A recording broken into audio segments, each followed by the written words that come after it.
Hello there, and welcome back to the Science Sleepy Minds. Tonight, you're hovering just outside the edge of oblivion. No big deal. Around you, stars shiver in place, light bends like it's unsure of the rules, and behind you, a giant silent orb of darkness that just sits there, pretending it's not about to devour your understanding of reality. You're at the event horizon, the invisible boundary of a black hole, where gravity becomes the boss of everything, even time. Right now, your ship's instruments are twitching, your thoughts feel unusually long, and the background hum of the universe has dipped into an eerie cosmic hush. You're exactly where every astrophysicist secretly wants to be, and where every pilot quietly swears never to go. This is the frontier where the rules fall apart, and if you're not slightly nervous, you're probably not paying attention. Here's the catch. Once you cross this border, you can't uncross it. No reverse gear, no cosmic U-turn. You're in the one-way club now. So before you get comfortable, take a moment to like the video and subscribe, but only if you genuinely enjoy what I do here. Drop your local time and where you're listening from down in the comments. I love seeing just how far out you all are. Now dim the lights. Maybe turn on a fan for that soft background hum, and let's ease into tonight's journey together. You glide closer to the event horizon. You don't feel a bump, no flashing signs, no sudden alarms. It's subtle, like stepping into a warm bath where space and time start behaving like they've been drinking. Let's clear something up. Black holes aren't holes. They're more like regions. Regions where gravity has become so intense that nothing, not even light, can escape. You're not falling into a pit. You're approaching a space that's disconnected from the rest of reality. Imagine you're walking across a room and every step takes twice as long as the one before it. From the outside, you look like you're slowing down, eventually freezing right at the edge. But from your point of view, you're still moving, crossing that threshold in an instant. The outside world just stops caring. Historically, it was Karl Schwarzschild, a German physicist, who gave us the first mathematical description of what we now call a black hole, all the way back in 1916, while he was serving on the front lines in World War I. Casual war hobby, right?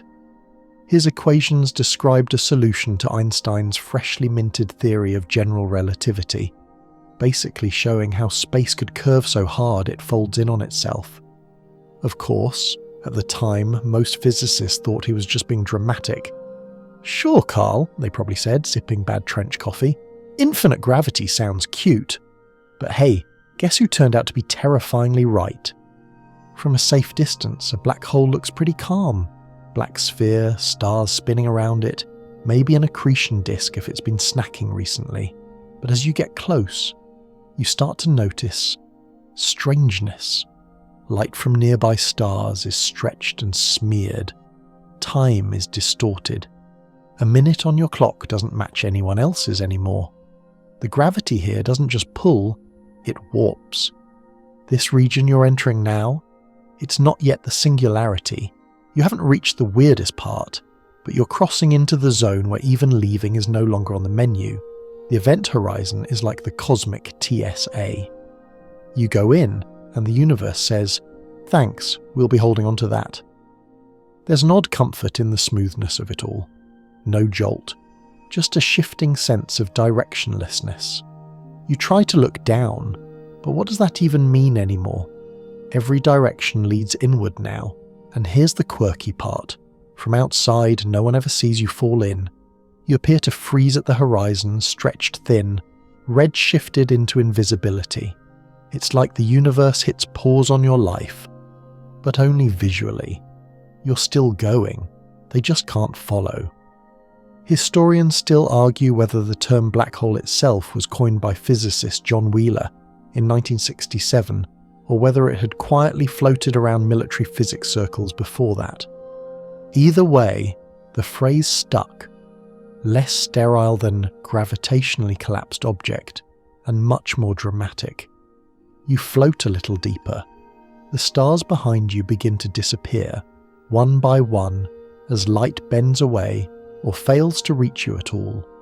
The temperature here is strange, cold, yet not. Your senses start reporting nonsense. It's like trying to smell algebra or hear the concept of regret. Here's the unsettling truth. The laws of physics as you know them are starting to break. Not explode, not tear, just unspool. Imagine a knitted sweater unravelling at the edge. That's your reality now. And then there's the black hole's secret feature. It doesn't pull things in like a vacuum cleaner. It's not out there reaching.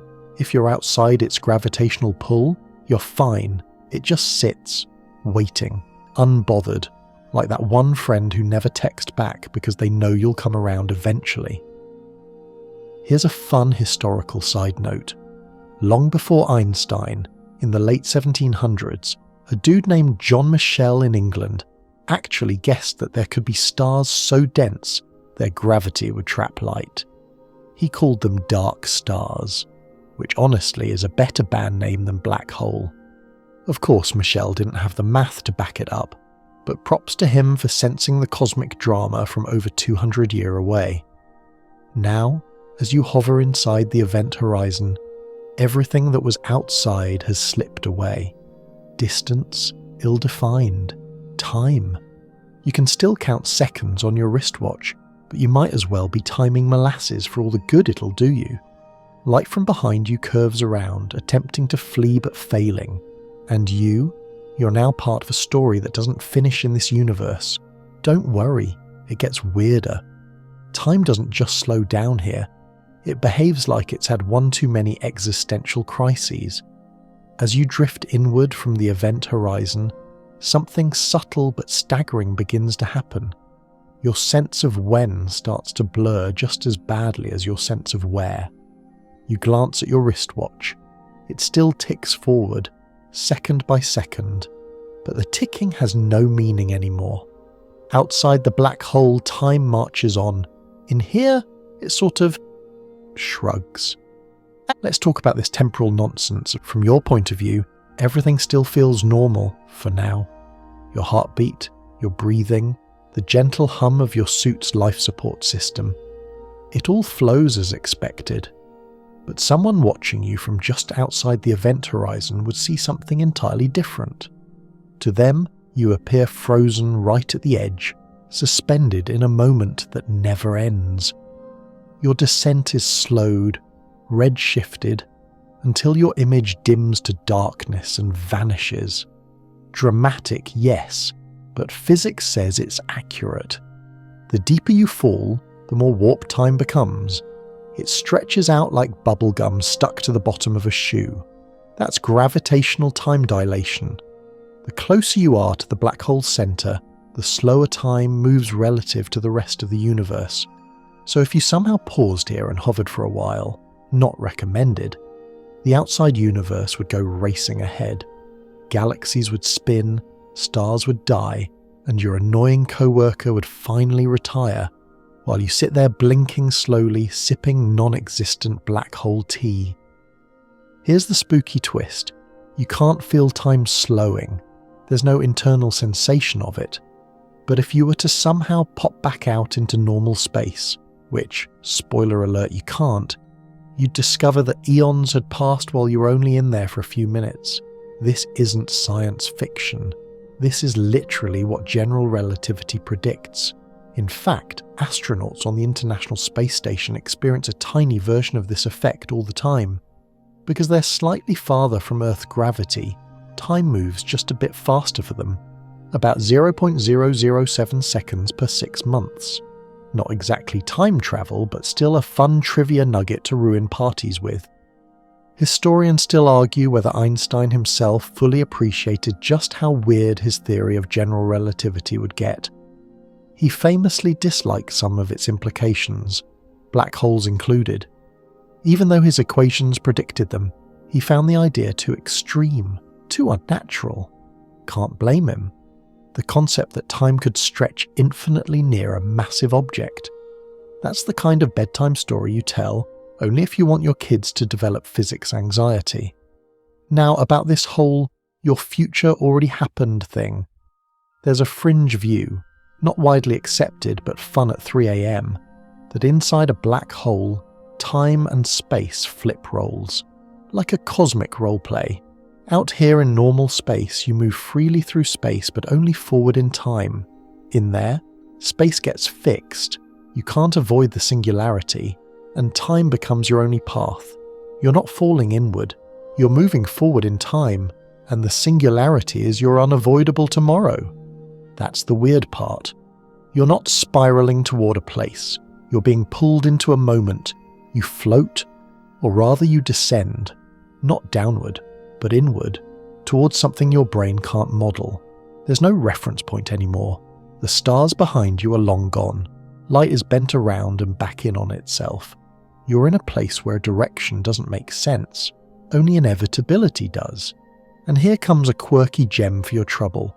Some theoretical models suggest that from your perspective, time inside a black hole might not lead to doom. It might curve, wrap, or loop, like a tightly coiled spring of causality. Maybe your future is circular. Maybe you're stuck in a temporal loop, like a cosmic rerun that no one's watching. We can thank the Kerr solution for adding extra chaos. Discovered by Roy Kerr in 1963, it describes a rotating black hole, one that spins like a cosmic figure skater pulling in their arms, and when black holes spin, they drag space-time around with them. This effect, known as frame dragging, makes the concept of stationary completely meaningless. Even if you try to stay still, space itself is moving, twisting, pulling you into a swirl of gravitational madness. Back in the 1970s, NASA and Stanford collaborated on a pair of satellites called Gravity Probe B, designed specifically to measure frame dragging near Earth. And sure enough, the tiny gyroscopes on board detected it. Our planet, it turns out, is stirring the fabric of space-time just a little bit. Black holes, though, they stir it like a spoon in a pot of boiling coffee. It's not just spin, it's space-time soup. Let's get poetic for a moment. You're not falling through time, you're falling into it. The boundary you crossed, remember the event horizon? That was the moment where your time and the universe's time divorced for good. Now, your every second pulls you deeper toward a singularity that may or may not exist as anything other than math having a nervous breakdown. From the outside, you're a ghost, frozen at the horizon. From your perspective, you're the only real thing in the universe, sliding into a place no observer can ever describe. You've become causally disconnected from the rest of space-time. That's a phrase physicists use to sound polite when they mean, we literally have no idea what happens next. Still following? Good. Let's toss in one last fringe curiosity, a concept called inside-out time. Some theories toy with the idea that as you cross the event horizon, time might not just slow, it might reverse, reorient, or take on properties we haven't even invented words for. You could be walking backward into the future, like someone who lost a bet with causality. Again, this isn't mainstream, but physicists are often accused of playing with ideas they don't expect to be true, just to see what would be true if they were. It's a little like building a gingerbread house with live bees inside. Fascinating, uncomfortable, very theoretical. Time doesn't die inside a black hole, it just loses its manners. And now, as your seconds stretch long and longer, you feel the tug of the next layer beneath you. Not a deeper place exactly, just a weirder one. You notice it first in your feet. That's where the tug becomes unmistakable. A gradual stretch, a sensation like someone tugging gently on your toes, and then a little less gently. You're not being yanked, you're being elongated, pulled along your vertical axis by gravity that's no longer acting evenly on your body. Congratulations, you're being spaghettified. Yes, that's the real term. You're now the pasta in this cosmic kitchen, and the black hole is doing what it does best, stretching matter into absurd, surreal forms. Your head and your feet are now experiencing different gravitational forces, because in a black hole, that gradient becomes intense fast. Your feet, assuming they're closer to the singularity, are being pulled harder than your head. It's not painful yet, mostly because your nervous system hasn't caught up to the laws of physics taking you apart like string cheese. The process is known more formally as tidal forces. On Earth, tides are what cause the ocean to slosh around under the pull of the moon. Out here, though, tidal forces don't mess around. They start gently but increase exponentially. At some point, even the atomic bonds holding you together start giving up. Your molecules don't just get pulled, they get separated. But here's a weird little twist. If you're falling into a supermassive black hole, like the ones at the centres of galaxies, you actually wouldn't feel this for a while. The tidal gradient is much gentler. Your body stays intact, at least until you get very close to the singularity. So, depending on your black hole of choice, you either get turned into space linguine early on, or you glide peacefully for hours before the stretching begins. Historians still argue whether the term spaghettification was first introduced as a serious pedagogical tool or as a cosmic joke gone viral. It certainly gained traction thanks to physicist Stephen Hawking, who loved to pepper dark concepts with a side of humour. Either way, it stuck. Because honestly, what else are you going to call the process of being gravitationally unravelled like a noodle? As you fall, you start to notice more than just the tug. Your surroundings are losing shape. Objects, if you could see any, would appear elongated in the direction of your fall. Behind you, space is being compressed. In front of you, it's stretching infinitely. The distortion is so extreme, your vision would narrow into a tunnel of light curving inward. The very photons around you are bending like overcooked spaghetti themselves, trying to escape and failing. Here's a lovely little fringe idea to distract you from your noodleification. Some physicists believe that before you're fully torn apart, your particles could undergo quantum tunneling, escaping into alternate dimensions or universes. It's deeply theoretical, extremely unproven, and totally the kind of thing that would make a great excuse when you're late to a meeting. Sorry I'm late, I tunneled into a pocket dimension inside a black hole.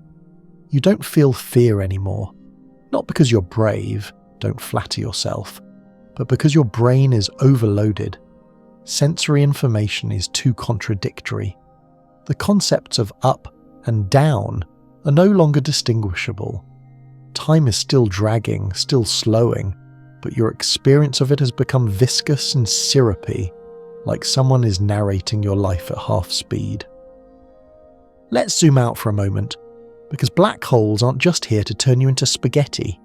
They're part of the life cycle of the universe. Most black holes form when massive stars die.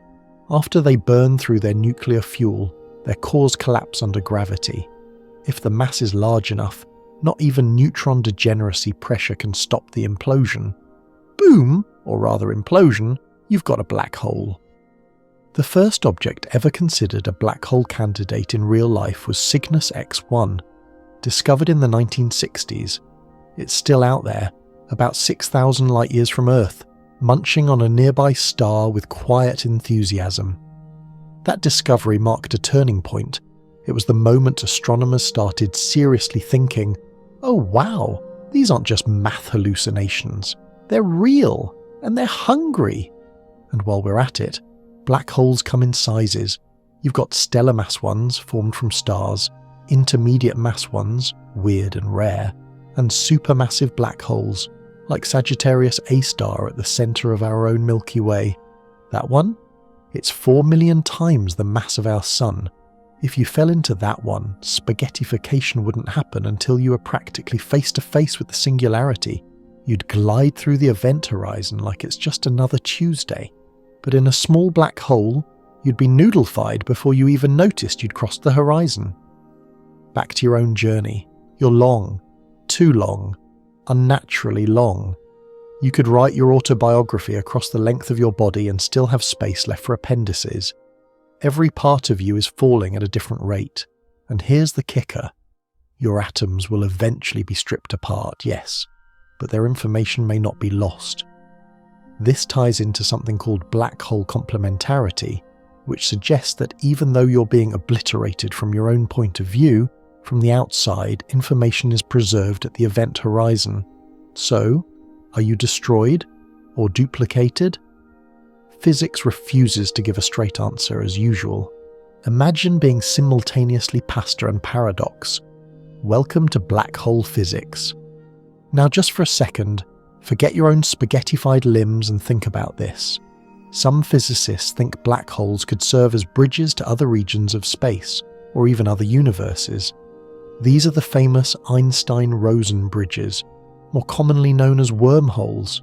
You might be unravelling into one, or you might just be unravelling. Either way, it's an elite club. Of course, most mainstream physicists still agree that you're toast long before you reach any wormhole.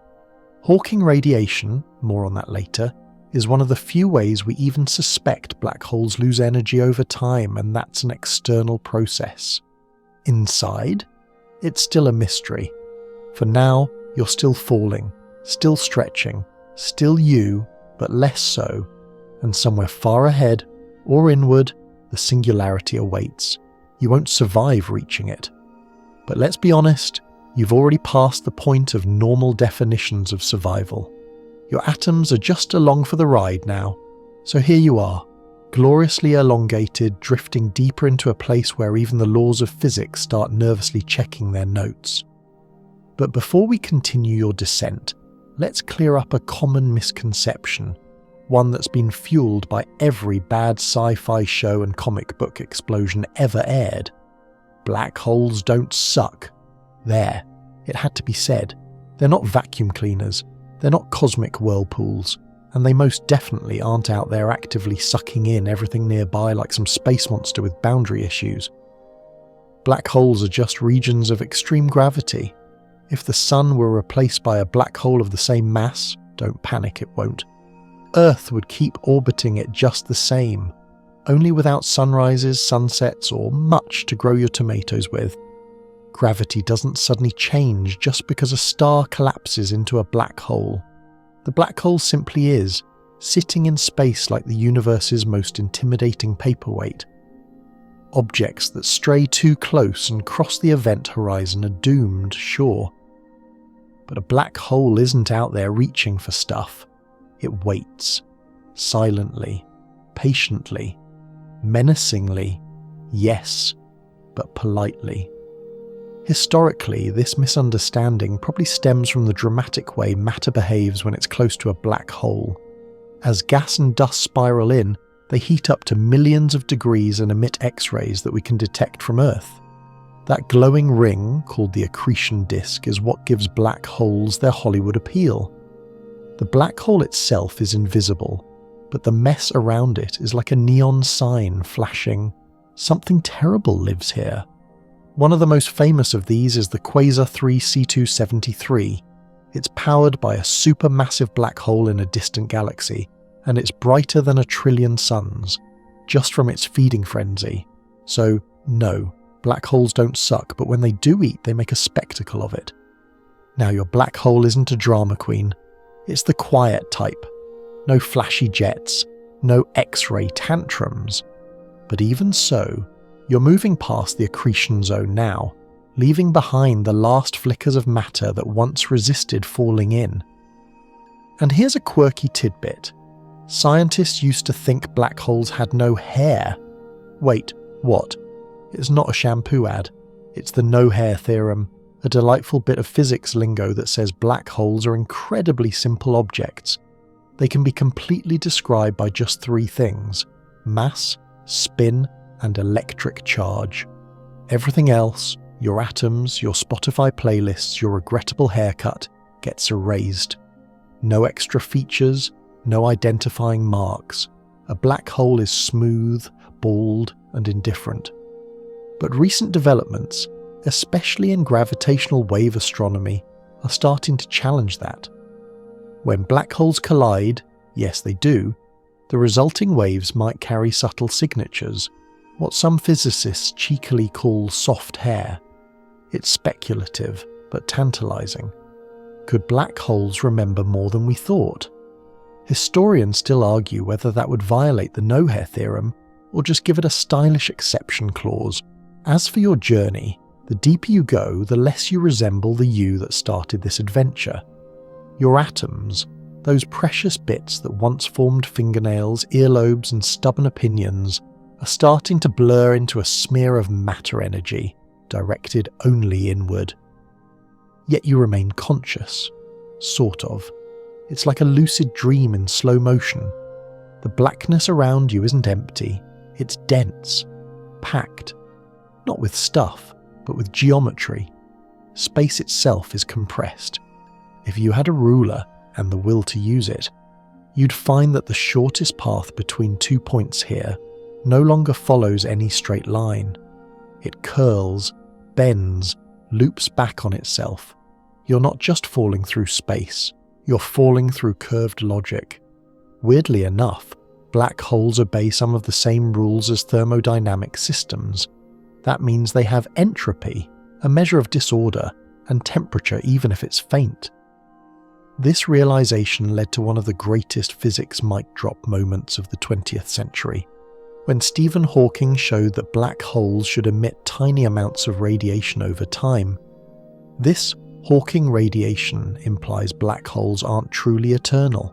They leak, slowly, very, very slowly, and if they leak, they must eventually vanish. That's wild, because it means a black hole, this monster that unravels stars, time and unlucky astronauts, has an expiration date. That idea didn't go over smoothly though. It sparked a decades-long debate known as the black hole information paradox. Because if a black hole evaporates completely and information can't escape it, then poof, you've just broken quantum mechanics, and nobody likes doing that. Quantum physics is already emotionally fragile. We'll unravel that paradox more later. For now, just know that it hangs over your journey like a cosmic uh-oh. Let's pivot to something mildly cheerful. If you could survive long enough to look outward, you'd see the universe racing ahead. Like, way ahead. Because time dilation hasn't stopped just because you passed the event horizon. From your frame, you're falling steadily. From the universe's frame, billions of years might pass in what feels like minutes to you. Stars are born and die. Galaxies drift apart. The night sky you knew has aged into something unrecognizable. And all the while you fall into what?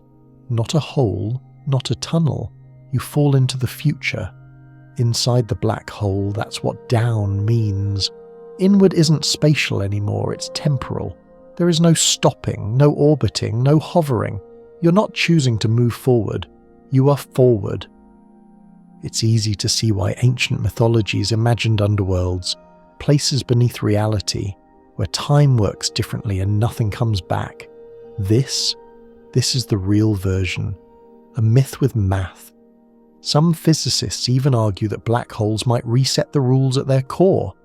The singularity, if it exists, isn't just where gravity becomes infinite. It might be where the very idea of cause and effect unravels. And if the universe started in a singularity, the Big Bang, maybe every black hole contains a beginning?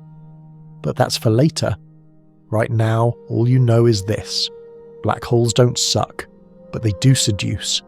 And you're already far past resistance, so you're still falling, though by now, falling feels like an understatement.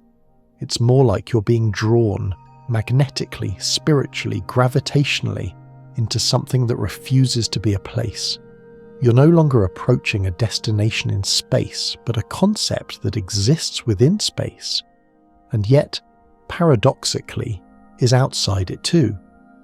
Let's talk about the singularity, the big, terrifying, whisper-it-under-your-breath concept lurking at the heart of every black hole. It's not a thing in the traditional sense. It's a point, zero volume, infinite density.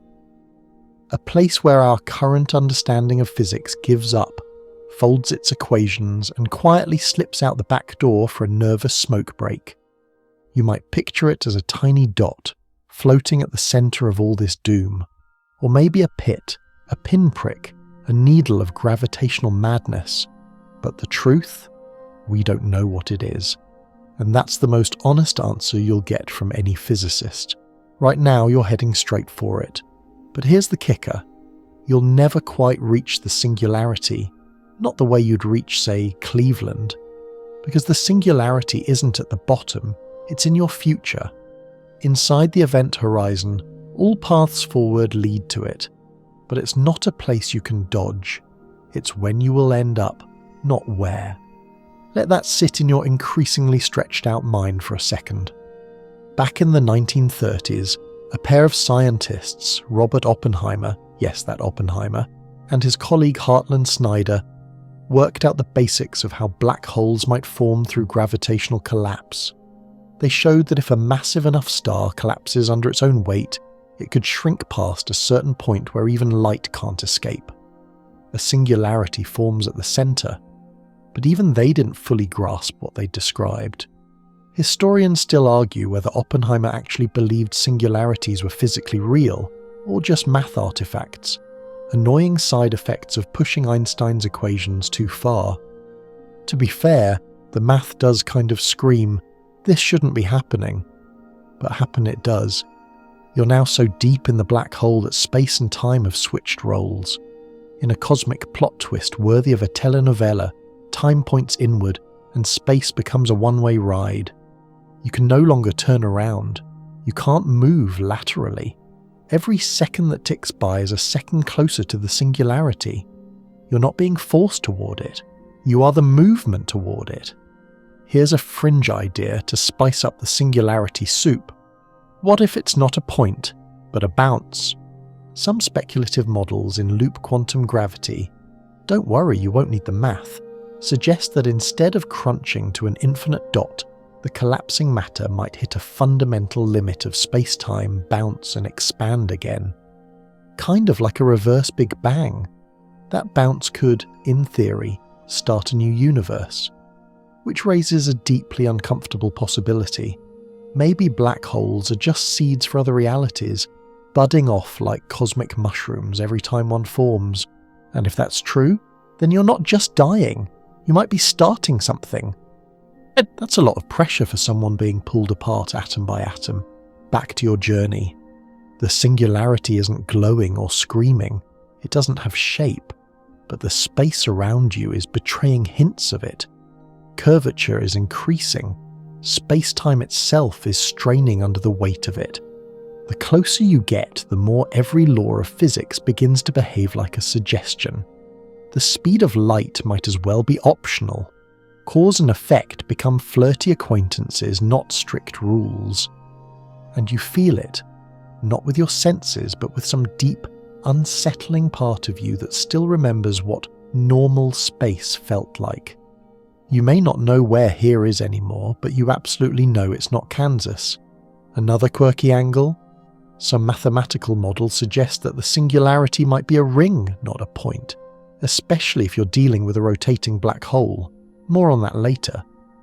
If that's true, and you happen to fall into just the right trajectory, you might miss the singularity entirely. You'd fall through its ring structure and, again, theoretically, pop out somewhere else. Maybe another universe, maybe another point in our own, maybe your Aunt Judy's kitchen, but with 3 extra dimensions and a gravitational field in the crock pot. Of course, the chances of hitting that perfect trajectory are slim, like threading a cosmic needle at near light speed while being digested by a gravity monster. But the fact that it's even on the table should tell you just how broken our current theories are once you hit this level of space-time nonsense. Remember the Einstein field equations? You know, the crown jewel of general relativity? They break down completely at the singularity. They produce infinities, and physicists hate infinities. When you get one in your math, it usually means the theory is incomplete, like a story with a missing final chapter. And that's what the singularity is, a missing chapter. What lies beyond it? We don't know. We're not supposed to know. It's the final boss, The last page, the part of the map labelled "Here be dragons." Every theory we have, general relativity, quantum field theory, thermodynamics, falls apart in this gravitational blender. And yet, here you are, approaching it. There is no floor to hit, no crash, you just end. But your end may be the beginning of something else entirely. A new burst of space-time unfolding from your annihilated atoms like a phoenix made of algebra. You're a relic now, a whisper of the universe's curiosity about itself. No pressure. Let's rewind the drama just a little. You're falling sure, compressed, stretched, cooked in curved space-time. But somewhere in all this silent chaos, there's a whisper of hope. Not for your body, which at this point has the structural integrity of a half-melted candle, but for something bigger, the idea of information. See, there's an old rule in physics that says information can't be destroyed. If a particle exists, it leaves a record, however faint, of what it was, where it went, what it bumped into. The universe, according to quantum mechanics, is the ultimate gossip. It never forgets. But black holes? They seem to do just that. When something falls in, like you, it seems to disappear completely. Mass goes in, energy goes in. But what about you? Your history, your structure, your dad jokes. Poof. Gone. If all that gets obliterated, we've got a serious problem. Because that means black holes violate one of the most fundamental laws of physics. And that's where Stephen Hawking stirs the pot. In the 1970s, Hawking realised that black holes aren't as black as we thought. Thanks to quantum mechanics, specifically fluctuations in the vacuum of space, black holes should emit a faint glow, now known as Hawking radiation. It's tiny, insultingly tiny, but it means that black holes can evaporate over time. The bigger they are, the slower it happens. Supermassive ones could take trillions of years to fizzle out. But the key idea? They lose mass through this process. Which brings us to the real issue. If a black hole vanishes completely, and the only thing it's emitted is this bland, random radiation, then all the information that fell in, your atoms, your fingerprints, your favourite pizza topping is lost forever. That's the black hole information paradox, and it's been driving physicists into gentle academic rage for decades.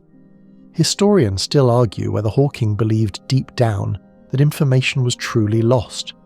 For years he insisted that black holes destroyed it, but later in life he reversed his stance and proposed that the information might somehow escape, subtly encoded in the Hawking radiation itself. Others still aren't so sure. The debate isn't over, it just keeps getting weirder. Let's paint a mental picture. You're still descending inward, of course. Everything you ever were is being shredded by gravity, smeared into a thin layer of energy and probability. But what if, just maybe, some echo of you remains? A subtle disturbance in the quantum fields around the black hole, a ripple in the fabric of information. Maybe the black hole remembers you, not like a friend or even like a browser history, but more like a fingerprint pressed into space-time. There's a fascinating and very fringe idea that information isn't stored inside the black hole, but right at the edge, on the event horizon itself, like a cosmic billboard or a giant holographic surface. This is the holographic principle, and yes, it's exactly as strange as it sounds. It suggests that everything inside the black hole, the 3D stuff, is actually encoded on its 2D boundary. Think of it like a DVD. The movie lives in 3 dimensions, but it's stored as flat data. And if that's true, then maybe nothing is lost. You're still in there, digitized, smeared across the edge of the event horizon, like space sushi rolled up in entropy seaweed. Of course, there's no experiment yet to prove this. You'd have to fall into a black hole, transmit quantum measurements from beyond the event horizon, and then get out again, which, let's be honest, is not a good grant proposal. But the math checks out more or less, and it's elegant, too elegant to ignore. Now let's sprinkle in another curiosity: quantum entanglement. When two particles become entangled, their states are linked no matter how far apart they are. Measure one, and you instantly know something about the other. Einstein called it spooky action at a distance.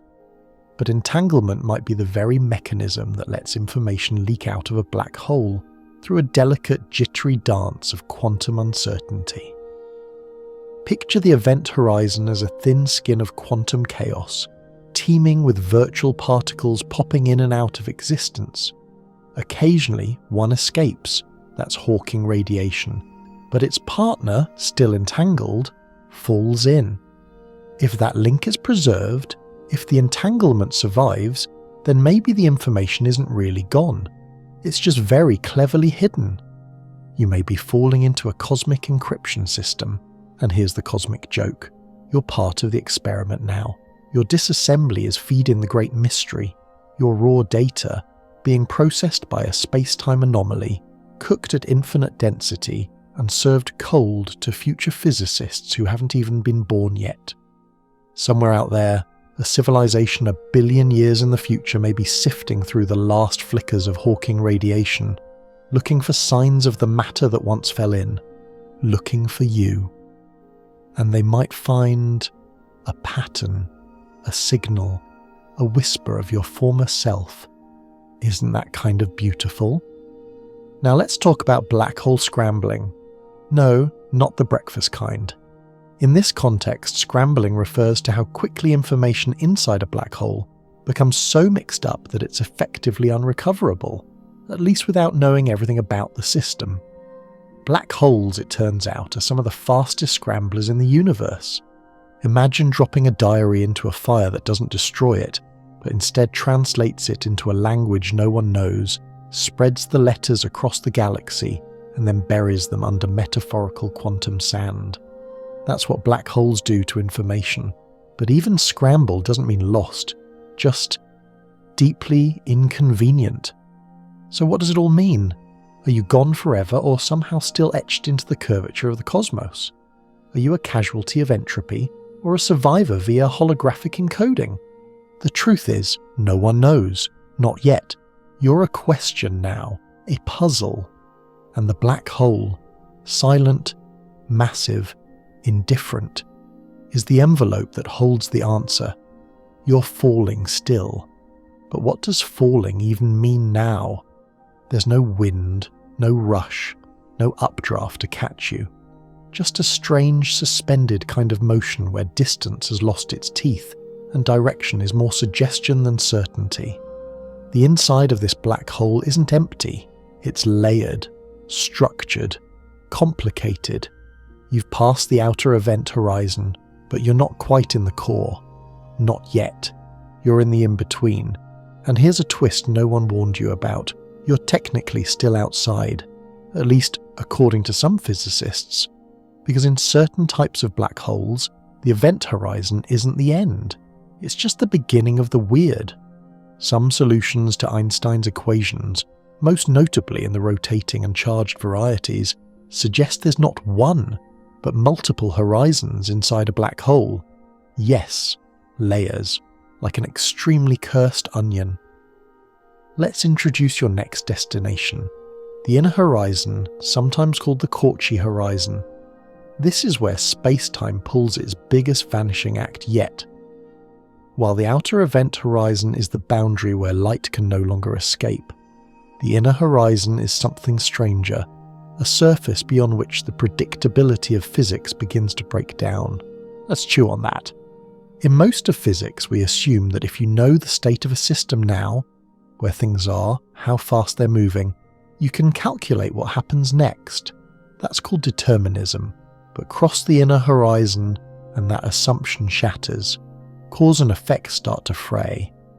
You might know what's happening now, but what happens next? Physics shrugs.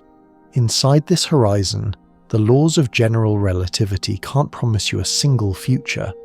There are multiple possible outcomes. Paths diverge. Timelines fork. That's not poetic license. That's literally what the equations say. Historians still argue whether this breakdown is a real feature of the universe or just a sign that our current models are incomplete. Maybe the math gets weird because we're trying to model the unimaginable, or maybe, just maybe, the universe is actually this messy, and we've just been spoiled by the relative sanity of normal space. But before you reach the Cauchy horizon, let's pause for a truly bizarre twist. You might see the universe again, not metaphorically, literally.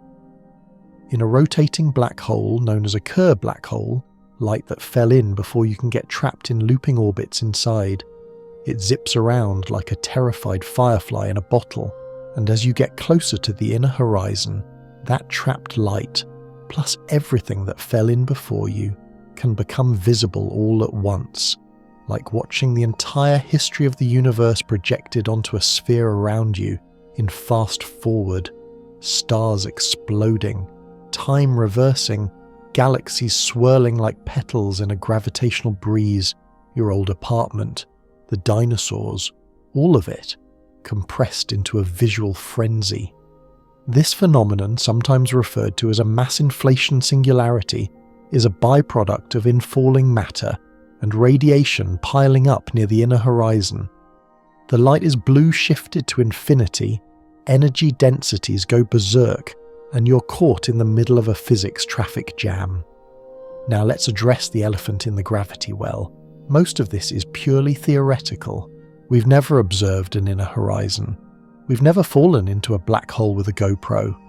These ideas come from solving Einstein's field equations under extreme, specific conditions, like adding spin or charge to the black hole.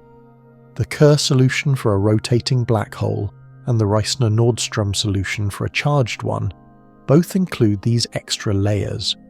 But whether real black holes have these features? Still very much up for debate. But let's say they do. Let's say you do reach the Cauchy horizon. What happens? You cross a boundary where physics stops being trustworthy. The singularity might not even be ahead of you anymore. It might be to your left, or behind you, or existing simultaneously at every point around you. Directions collapse. Causality unravels. Time isn't a river, it's a whirlpool and you're circling the drain. There's a fringe idea, deliciously absurd, that beyond the Cauchy horizon, there's a whole new region of space, a new universe, a continuation of space-time, a corridor that leads out the back of the black hole and into something else. It's not just science fiction, it's right there in the math of the maximally extended Kerr solution. A roadmap of black hole interiors that reads like Alice's itinerary through Wonderland. You pass through the inner horizon, bypass the singularity, and emerge into another universe. Perhaps one with different physical laws. Or maybe back into our universe but in a completely different place. Think about that. If you survived the descent, big if, and if space-time behaved exactly the way the Kerr solution predicts, even bigger if, then you could, in theory, fall into a black hole in one galaxy and emerge from a white hole in another. No warp drive needed, just a complete disregard for self-preservation. Of course, there are issues, huge ones. The inner horizon, if it exists, is incredibly unstable. Any small disturbance like light, radiation, or, you, can cause the whole structure to collapse into chaos. So even if these other universes or exit portals exist, they may be completely inaccessible, like emergency exits welded shut by the laws of thermodynamics. Still, it raises the ultimate philosophical itch. What does inside even mean when the geometry of space loops and layers like this? You're not in a room, you're in a topological kaleidoscope. Your coordinates are meaningless. Your motion is dictated not by force but by the sheer shape of existence. And through all of this you remain aware, sort of. Your consciousness, however warped, floats through this layered environment like a message in a bottle. Behind you, the outer event horizon is long gone. Ahead, a future the equations refuse to finalize. You're in the liminal space between predictability and oblivion. You're in nowhere, and nowhere is strangely crowded. Because if other matter has fallen in, and statistically it has, you're not alone. There may be other yous falling nearby, ships, particles, light. All of it squeezed into these same layers, their timelines intersecting with yours in odd and impossible ways. You might see the after image of someone who fell in centuries ago, or someone who hasn't fallen yet. Time loops here, not linearly, but as intersections in a tangled web. Inside a black hole, reality stops being linear and becomes layered theatre. And you? You're still part of the show. Let's get something straight. The black hole you've been falling into this whole time, it's not the mild-mannered kind. No, your particular gravitational death trap has spin. It's a Kerr black hole, named after Roy Kerr, who solved Einstein's field equations in 1963 to describe rotating black holes. This might sound like a minor upgrade from the non-rotating Schwarzschild kind, but make no mistake, adding spin changes everything. It's like turning a still pond into a swirling vortex. From the outside, the black hole may look the same, dark, spherical, brooding. But underneath that calm surface, it's rotating faster than your hard drive after a crash. The entire structure of space-time around it gets dragged along in the spin, and this isn't just a metaphor, it's a measurable, calculable effect called frame dragging. Think of space-time as a thick honey, and the spinning black hole as a spoon twirling in it. The honey closest to the spoon starts to swirl too. That's exactly what a rotating black hole does to the fabric of the universe. It doesn't just bend space, it twists it. And you, dear listener, are caught in that twist. You're not just falling inward anymore, you're spiraling. Your path curves involuntarily, guided not by your engines or willpower, but by the very structure of reality changing around you. You're in a whirlpool of space-time and there's no swimming out. Now here's the first surprise. Unlike the Schwarzschild black hole, which has a single event horizon and a singularity at the centre, a Kerr black hole has two horizons, an outer and an inner, and the singularity isn't a point, it's a ring, a literal ring singularity, a one-dimensional circle of infinite density rotating in space. It's also naked. Well, it would be if the event horizons didn't cover it. But in some theoretical conditions, if the black hole spins fast enough, those horizons could vanish entirely, leaving the ring exposed. This is called a naked singularity, and physicists don't like them. They're unpredictable, they violate the idea of cosmic censorship, and worst of all, they invite tourists from paradox land. Historians still argue whether naked singularities can exist in nature or are just mathematical figments. Some believe the universe has built-in mechanisms to hide such anomalies behind horizons. Others suggest they're inevitable in some high-spin, high-energy black holes. But one thing's clear. If naked singularities exist, all bets are off. Cause and effect, not guaranteed. Conservation laws, optional. Logic, under review. But let's get back to that ring. Because of the black hole's rotation, the singularity isn't at the centre. It's a spinning circle of death. And, get this, there might be paths through it. In the Kerr solution, if you were to avoid the actual ring, which good luck, there exists a theoretical corridor that could carry you into another region of space-time. A wormhole, basically. Not the kind you see in movies with swirling portals and cheerful one-liners, but a passage defined purely by the equations, existing only if conditions are perfect and the universe is feeling unusually cooperative. This corridor leads to a region known as a white hole, a theoretical object that is, in every way, the reverse of a black hole. Nothing can enter a white hole, everything is expelled from it. They're like cosmic leaf blowers in a universe of vacuums, and some models suggest that what falls into a Kerr black hole could, if it survives the trip through the ring singularity, emerge from a white hole in a different universe. So, Yes. That shortcut to another cosmos you always dreamed of? It might just exist, buried inside a rotating black hole, behind layers of twisted space-time, guarded by a singularity you can't touch and horizons you can't reverse through. Of course, it's not as simple as walk in, walk out.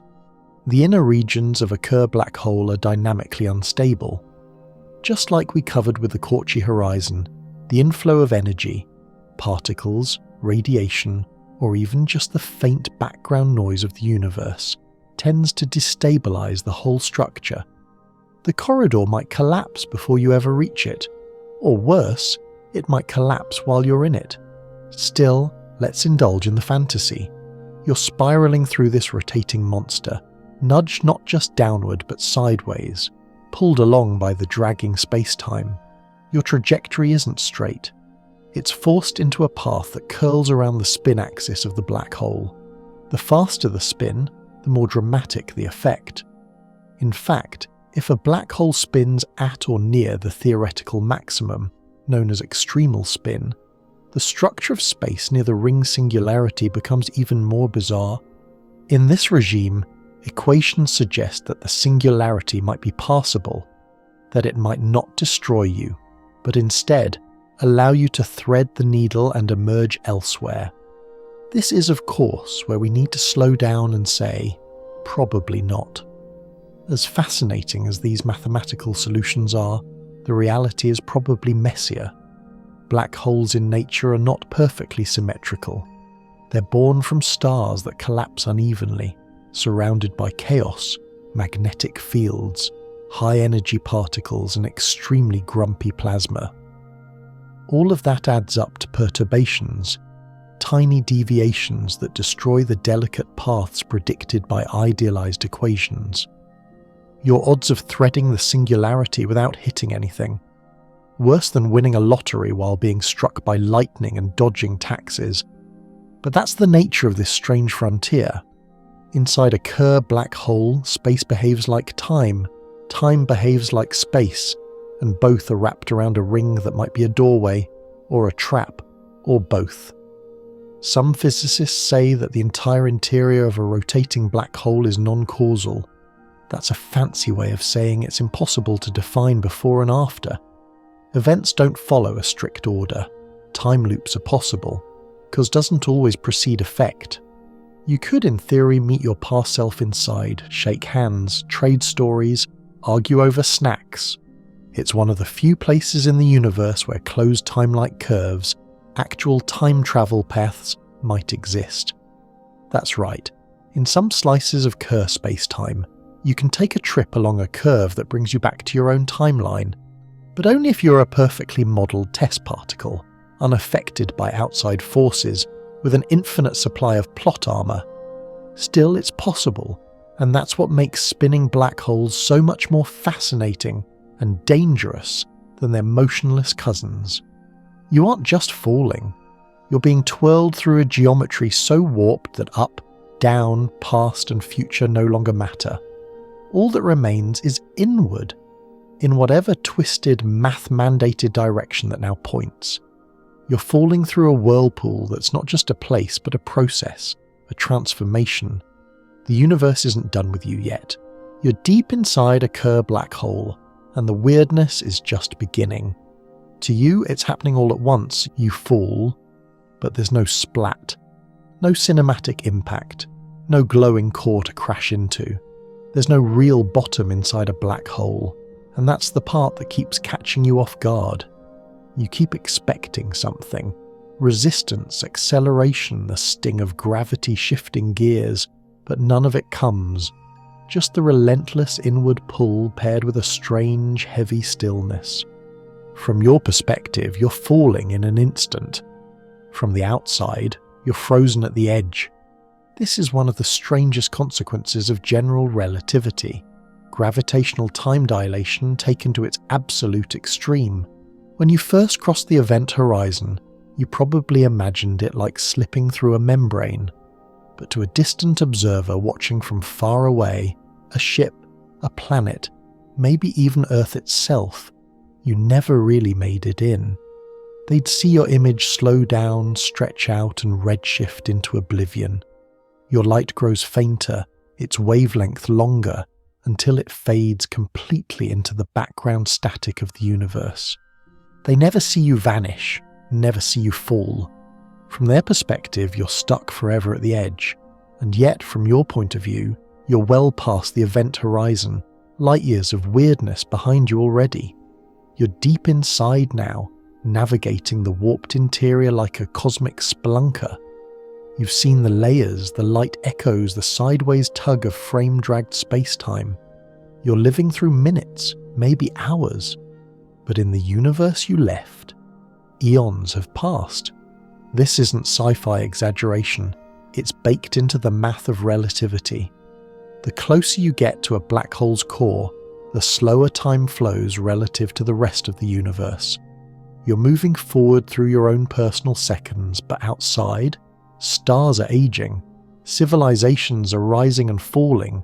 Light from galaxies that hadn't even formed when you started your fall is now sweeping past what used to be your entry point. And here's where it gets brain-bending. Let's say someone's watching your descent from a safe distance, just above the event horizon. They see you freeze, redshift, fade. They know you're still falling, in theory, but they will never see you reach the singularity. Not in 1,000,000 years, not in 1,000,000,000,000, not ever. Your fall becomes asymptotic from their perspective, forever approaching the center, never arriving. Meanwhile, you do arrive. Fast. So which is true? That's the thing. Both are. Time is not absolute. Perspective matters. In relativity, the path through space-time is yours alone. From the outside, your descent stretches to infinity. From inside, it's over in a flash. It's like you and the rest of the universe are watching two different movies. Same footage, different frame rates. Historians still argue whether this effect should be taken literally, or if it's just a consequence of our chosen coordinate system. But either way, the perception stands. To anyone not falling with you, you've become part of the black hole's frozen shell. Just one more ghost image at the edge, a cosmic photograph that never finishes developing. And here's where things get extra poetic, because this frozen image of you doesn't just fade, it might stay forever. Some theories suggest that every particle, every photon that ever crossed the event horizon leaves an imprint right there at the edge. Not just metaphorically, but physically, etched into the surface at a quantum level. Like graffiti carved into space-time itself, it ties back to the holographic principle, the idea that everything that's ever fallen into a black hole might still exist, encoded on the two-dimensional surface of the horizon. If true, then your frozen image is more than an illusion. It's a memory the black hole refuses to erase.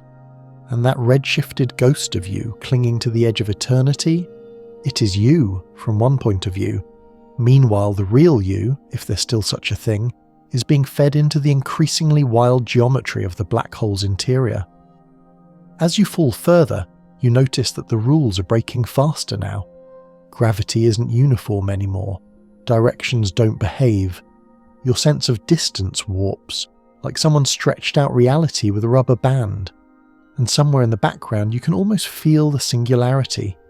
It's not visible, not touchable, but it's pulling not just your atoms, but your timeline, your future into itself. In here, falling forward means falling into then, not just there. There's a fringe theory, only whispered about in select academic circles, that inside a black hole time doesn't just slow or curve, it might reverse, at least in some models. If time and space really do flip roles at the event horizon, then perhaps inside time is the axis you can't move across. You're trapped in forward time the way we're normally trapped in forward space. You might try to move sideways in time, but you can't.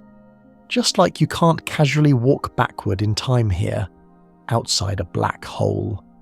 The singularity, that's just the unavoidable next second of your journey. You're not falling toward it, you're aging into it. And weirdest of all, From your perspective, the singularity is only a finite time away.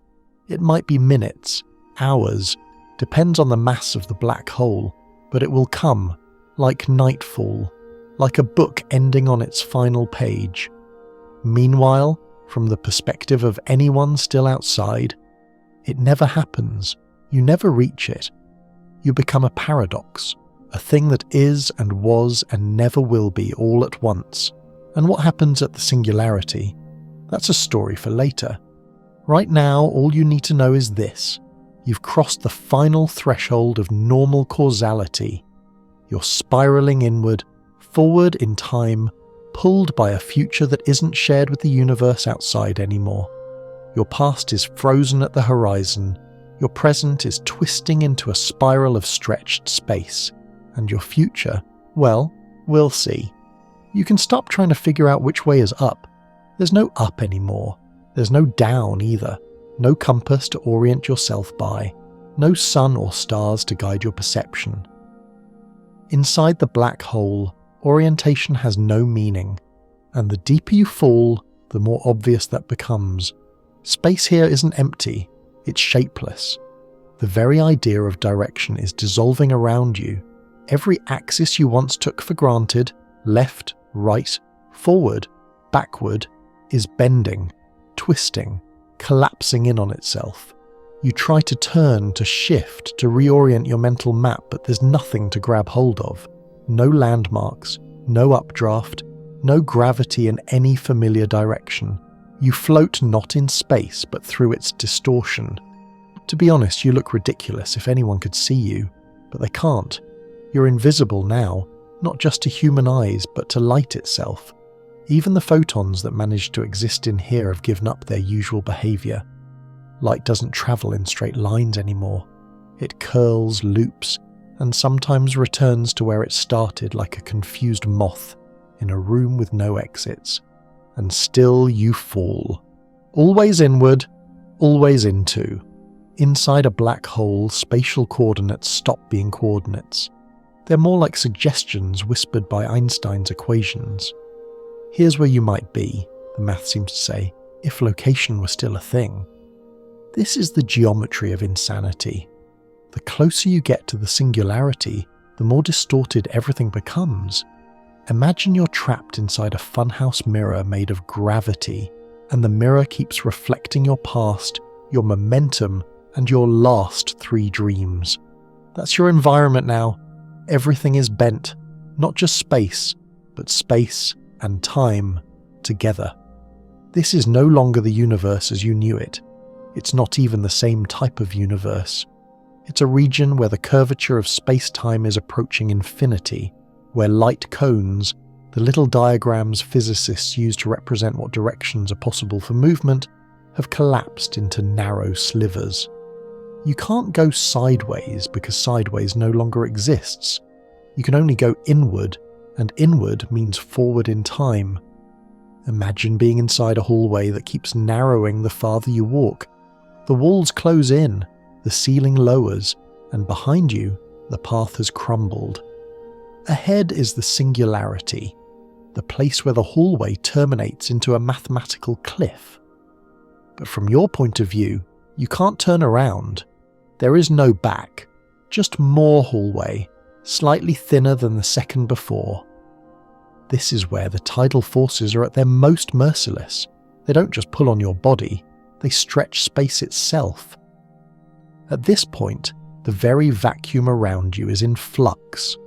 Tiny quantum fluctuations, normally harmless little hiccups in empty space, are magnified to absurd extremes.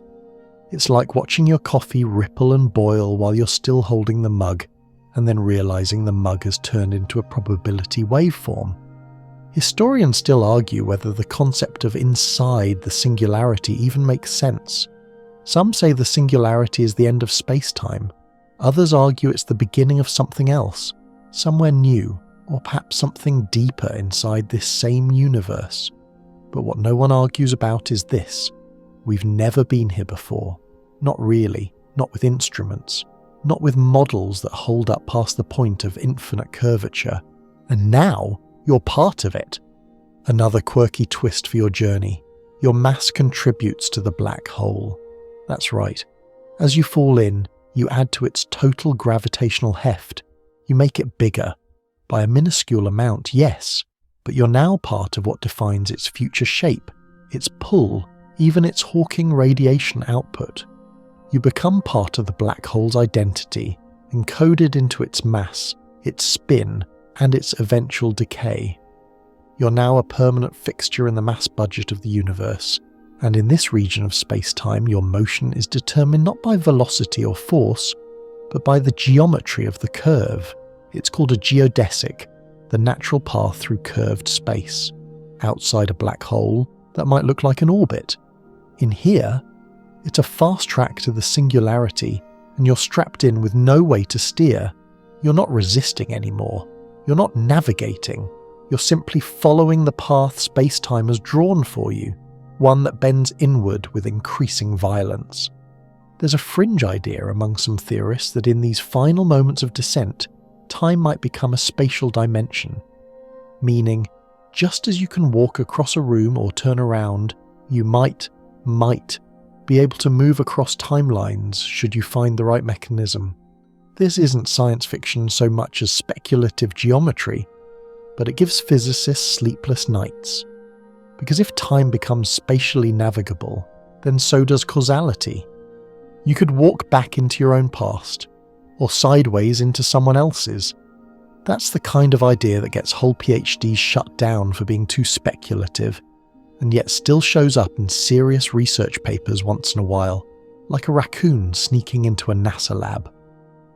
The equations allow for the possibility, but reality, she's trickier. Right now you're slipping through the most extreme version of curved geometry known to physics.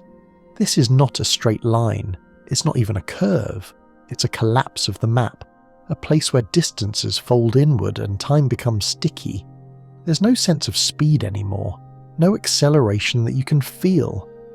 Just a pressureless fall toward a point that you can't see or describe. Not because it's invisible, but because it doesn't exist in normal space.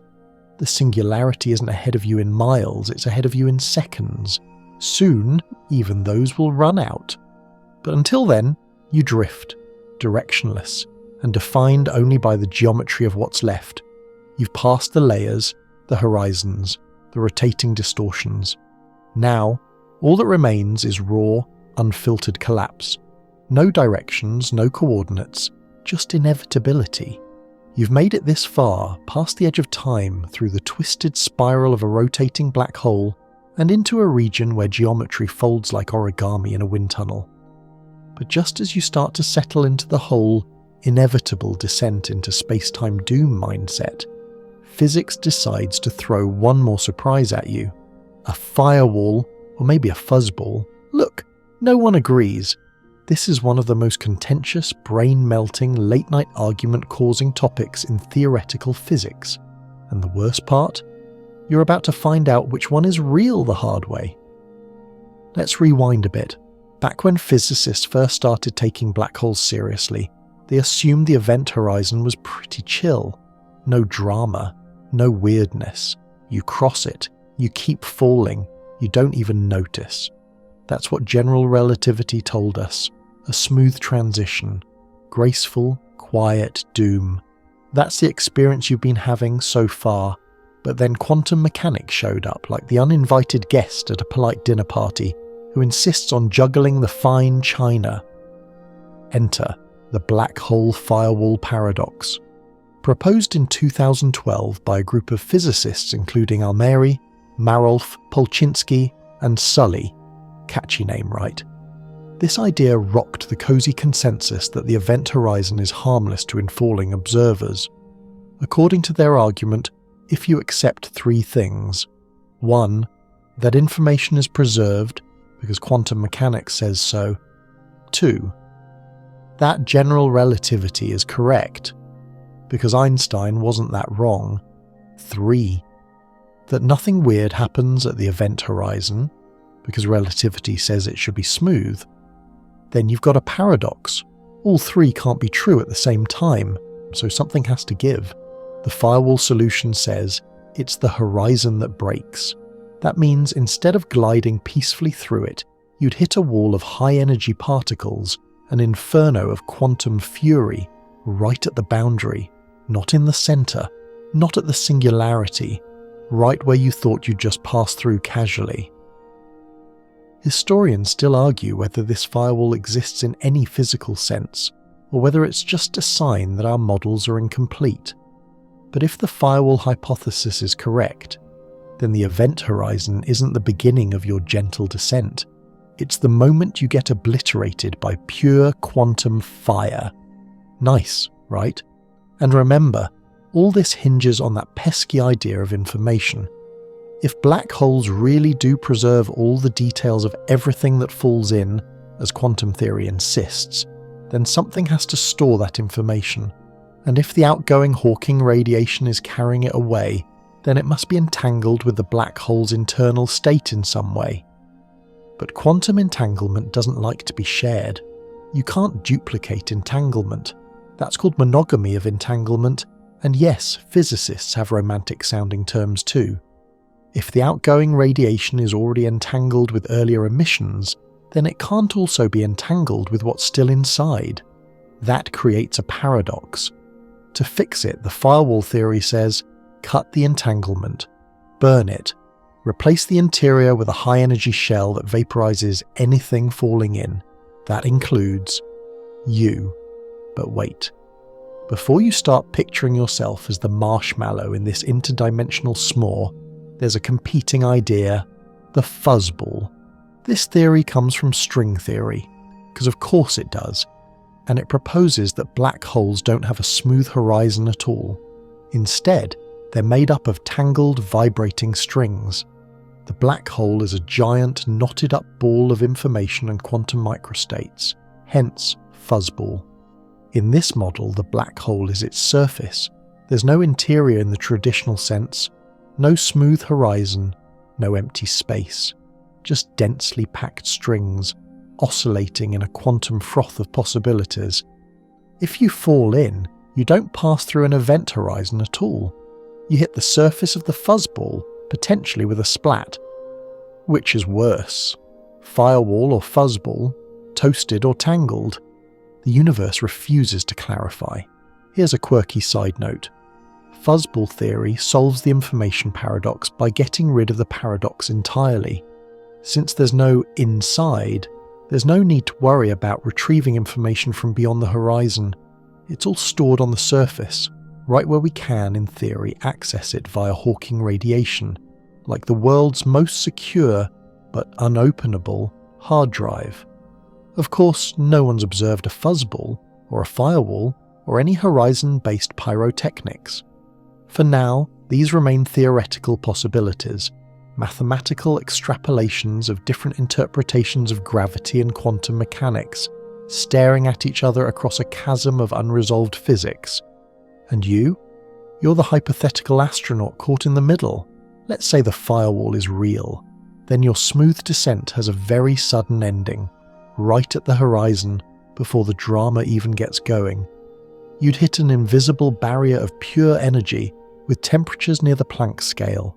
In human terms, hot enough to end your atoms' careers.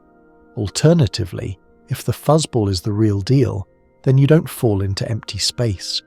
You impact the vibrating mass of strings that is the black hole.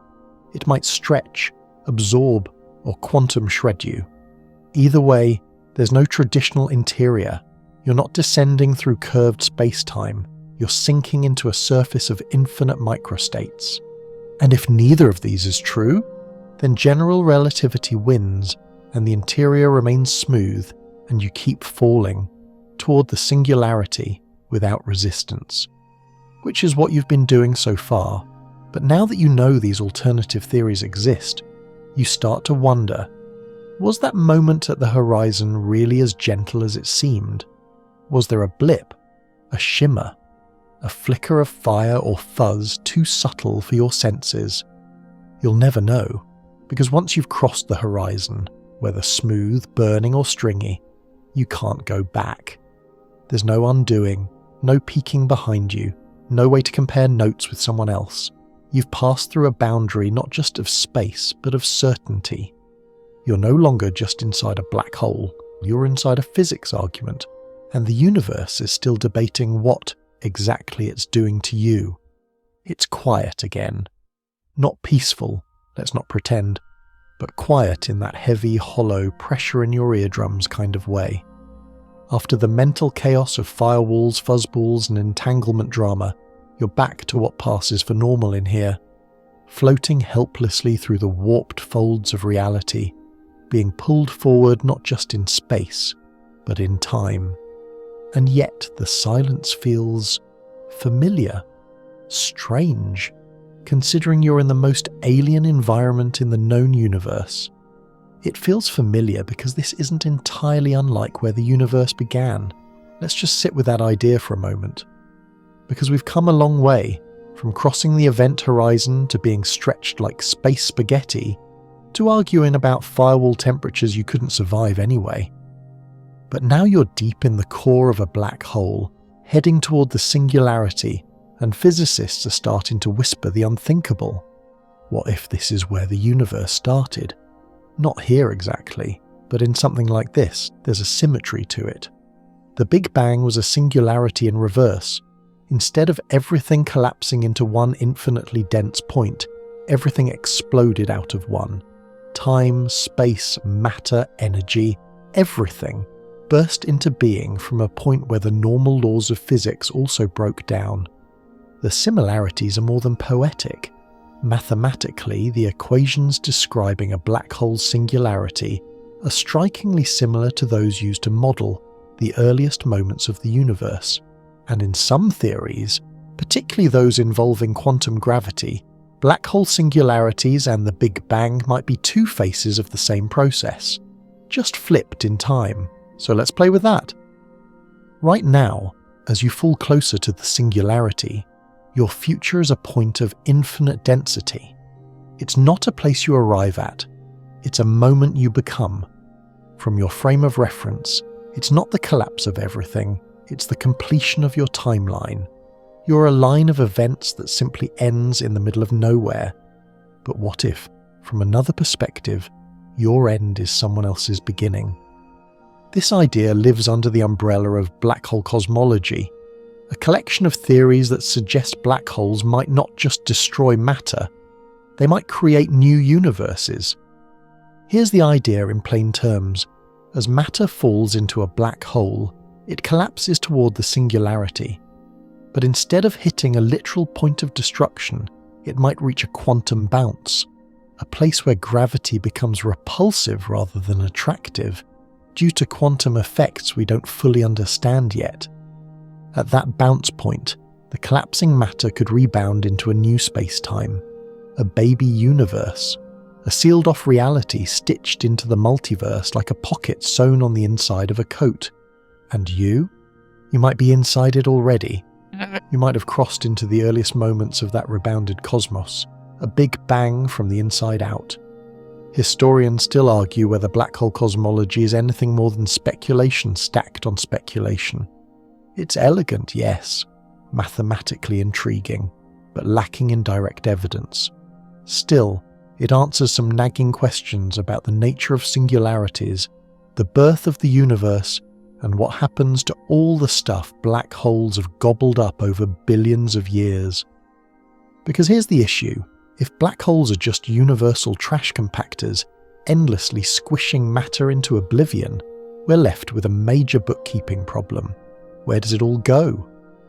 Energy can't just vanish. Information can't just be deleted. Something has to give. Maybe, instead of disappearing, it transforms. One theory suggests that every black hole becomes a kind of cosmic egg, a hatching universe on the other side of the singularity. From our side, it's just a black hole, but from the inside, it's an entire cosmos, expanding from a bounce point, with its own time, its own physics, and its own Big Bang. There's even a model called the black hole genesis theory, which imagines that universes give birth to other universes via black holes. It's evolution on a cosmic scale. universes that make lots of black holes spawn more offspring, passing along their physical constants like DNA. Over unimaginable timescales, universes evolve to become better at producing black holes, and therefore better at creating new universes. It's the natural selection of space-time, and you're in the thick of it. Of course, from your perspective, you're still falling, still being stretched, still not in any position to confirm whether you're the seed of a new reality or just the cosmic equivalent of a crumpled receipt. But let's imagine for a moment that you're in that bounce, that instead of being torn apart by the singularity, you're being reassembled on the other side of a quantum reboot. Your information, far from lost, is part of the blueprint for a brand new universe, one that starts with a bang, expands, cools, and eventually forms stars, galaxies, planets. And maybe, billions of years later, someone on one of those planets starts to wonder where it all began. You, of course, won't be around to see it, but your atoms will, your energy, your information. Like seeds blown into fertile soil, everything that made you is now part of a cosmic second act. Even your fall, your silent one-way plunge through the darkest parts of reality, was just the beginning of something. The singularity then isn't an ending, it's a portal. A tear not in space but in the logic of cause and effect. One that leads from one realm to another, not across space, but across universes. Whether this is science or just very clever dreaming is still up for debate. But as you near the edge of known physics, even speculation starts to feel like truth. And maybe, just maybe, the universe does start over, every time. And now the blackness begins to change. It isn't brighter, light still has no business existing here, but there's a different sort of texture to the void, something woven into the dark. The fabric of reality has been stretched so thin it starts to fray at the edges, and through those rips you can almost glimpse something else. You're closer now, closer to that strange point where time folds under its own weight, closer to the singularity, or whatever that word even means anymore. The space around you isn't collapsing, it's coalescing, tightening, curling inward with the weight of everything that has ever fallen, and everything that ever will. But before you reach it, before that final unspeakable moment, there's one last theory to haunt you. The white hole. Remember how black holes are defined as places where nothing can escape? Not light, not matter, not even a good story. Well, white holes are the opposite. Nothing can enter them, and everything inside must be expelled. They're theoretical, of course, no one's seen one. They're the kind of idea that keeps appearing in equations like an unresolved chord in music. If you run Einstein's equations backward, if you take time and reverse it, the result looks like a black hole flipped inside out. A place where gravity doesn't trap you, it repels you. It's the cosmic reverse gear. And now you're wondering, could you be inside one? Or headed toward one? Maybe what you thought was the singularity, the all-devouring end, is actually the doorway to a white hole. An exit, not a terminal point. Some black hole models, especially those involving the Einstein-Rosen bridge, aka wormholes, suggest that the interior of a black hole might connect to the interior of a white hole, a tunnel through space-time. In this vision, you fall through the black hole, endure the twisting nightmare of quantum collapse, and then burst out through a white hole into somewhere else. Another region of the universe. Another universe, maybe. One where time flows again, and you're no longer a prisoner of forward-only inevitability. Historians still argue whether white holes were ever meant to describe real physical entities, or just mathematical artifacts. The original equations from the 1930s included them as logical opposites to black holes. But then white holes never seem to exist in nature. No telescopes have ever caught one spewing out matter or glowing with expelled light. The cosmos remains stubbornly white hole free, Or maybe we're just looking at them from the wrong end, because if a white hole really is the time-reversed twin of a black hole, maybe they're hidden in the past, or the future, or beyond the observable edges of our universe, and maybe you are on your way there now. Here's a curious twist. In the last few years, some physicists have proposed that Hawking radiation, the slow leak of energy from a black hole, might be the very mechanism through which a black hole turns into a white hole. Over trillions of years, as the black hole evaporates, its internal pressure rises in some models until the collapse reverses. Boom. The black hole bounces and becomes a white hole, spitting out everything it once swallowed, including you. Not you personally, you're pretty well scrambled by now, but your information, your quantum state, the patterns that once described your matter, your motion, your thoughts, even your voice, released again into the universe. You'd be long gone, of course. From your frame of reference, the black hole was done with you ages ago. But from the outside, the universe might one day see the re-emergence of all that was consumed, not as a ghost or clone, but as echoes, the past replayed in Hawking radiation, or in the explosive death throes of a newly born white hole. And what a sight that would be! Matter, light, gravity, all being flung outward from a point that once allowed nothing in. A reverse supernova, an uncollapse, a star that doesn't burn but unfolds. In some wild theories, that outward burst could become a new universe, a big bang seeded from the core of a black hole in another cosmos, a daughter universe, a bubble expanding inside the multiversal foam. And you, yes, you, just another whisper in its initial conditions. Maybe that's what our universe is, just a white hole that popped out the far side of someone else's cosmic tragedy. Does that make you feel small? Or kind of immortal? Let's stay in that liminal space for a moment longer. You're drifting, suspended in time that doesn't behave anymore.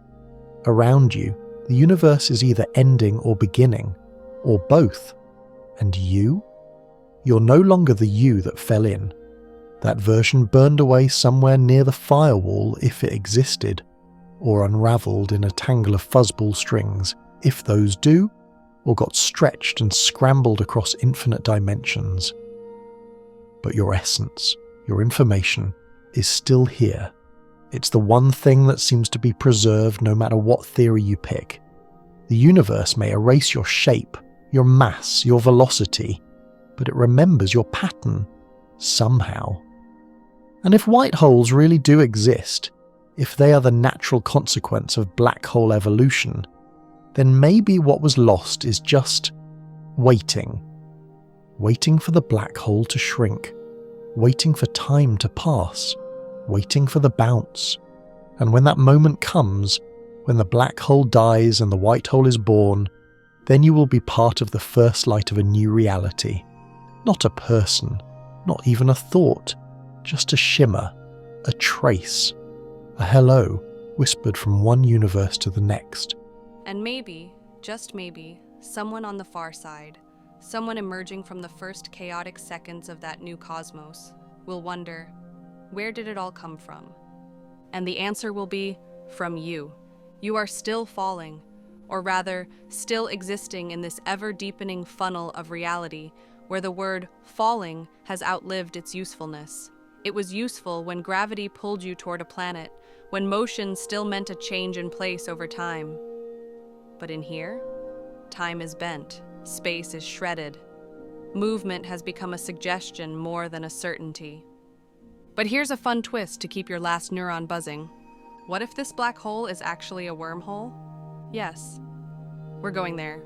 Because after firewalls and fuzzballs and cosmic rebirths, the idea that your journey through this strange funnel might take you somewhere else entirely feels less like fantasy and more like a genuine, if deeply unsafe, travel plan. Let's define the term. A wormhole, sometimes called an Einstein-Rosen bridge, is a theoretical tunnel through space-time, a shortcut, an express lane, the VIP back door of the universe. And in theory, a black hole could be one end of such a tunnel. The other end? A a white hole, or a region of space-time so distant it might as well be another universe. Here's the pitch. You fall into a black hole, avoid being annihilated by tidal forces, swerve gently around the singularity, somehow, and emerge through the other end into somewhere, anywhere. A region of space-time so distant in our own universe that it would have taken billions of years to reach, or a totally separate universe with its own physical laws and constants. It's like stepping into a haunted elevator and pressing random floor. The mathematics behind this came from the Einstein-Rosen solution to general relativity, which describes a bridge between two distant points in space. At first glance, it seems promising, a shortcut through space-time, but there are some complications. First, the original Einstein-Rosen bridge is non-traversable. That's a fancy way of saying, looks cool in equations, but if you try to go through it, the whole thing collapses before you reach the other side. Like trying to drive through a tunnel made of birthday cake, it doesn't hold up. But that hasn't stopped physicists from imagining how to make a traversable wormhole. Enter exotic matter. No, not martinis and flaming space feathers. In physics, exotic matter refers to hypothetical material with negative energy density, the kind of stuff that could, in theory, hold a wormhole open. You'd need it to counteract the immense gravitational forces trying to slam the tunnel shut the moment anything enters it. We haven't discovered exotic matter. We haven't even proven it's possible. But quantum theory flirts with it, especially in strange places like the Casimir effect, where tiny forces arise from the vacuum of space itself. So, it's not entirely fictional, just extremely impractical. Still, some physicists have gone all in on the idea. Theoretical models abound: thin-shell wormholes, Morris-Thorne wormholes, ring wormholes, yes, that's a real term, and even quantum foam wormholes. They differ in shape, stability, and feasibility, but all of them share one thing. They're dangerous as hell. Not just because of gravitational forces, but because of the causal chaos they could unleash.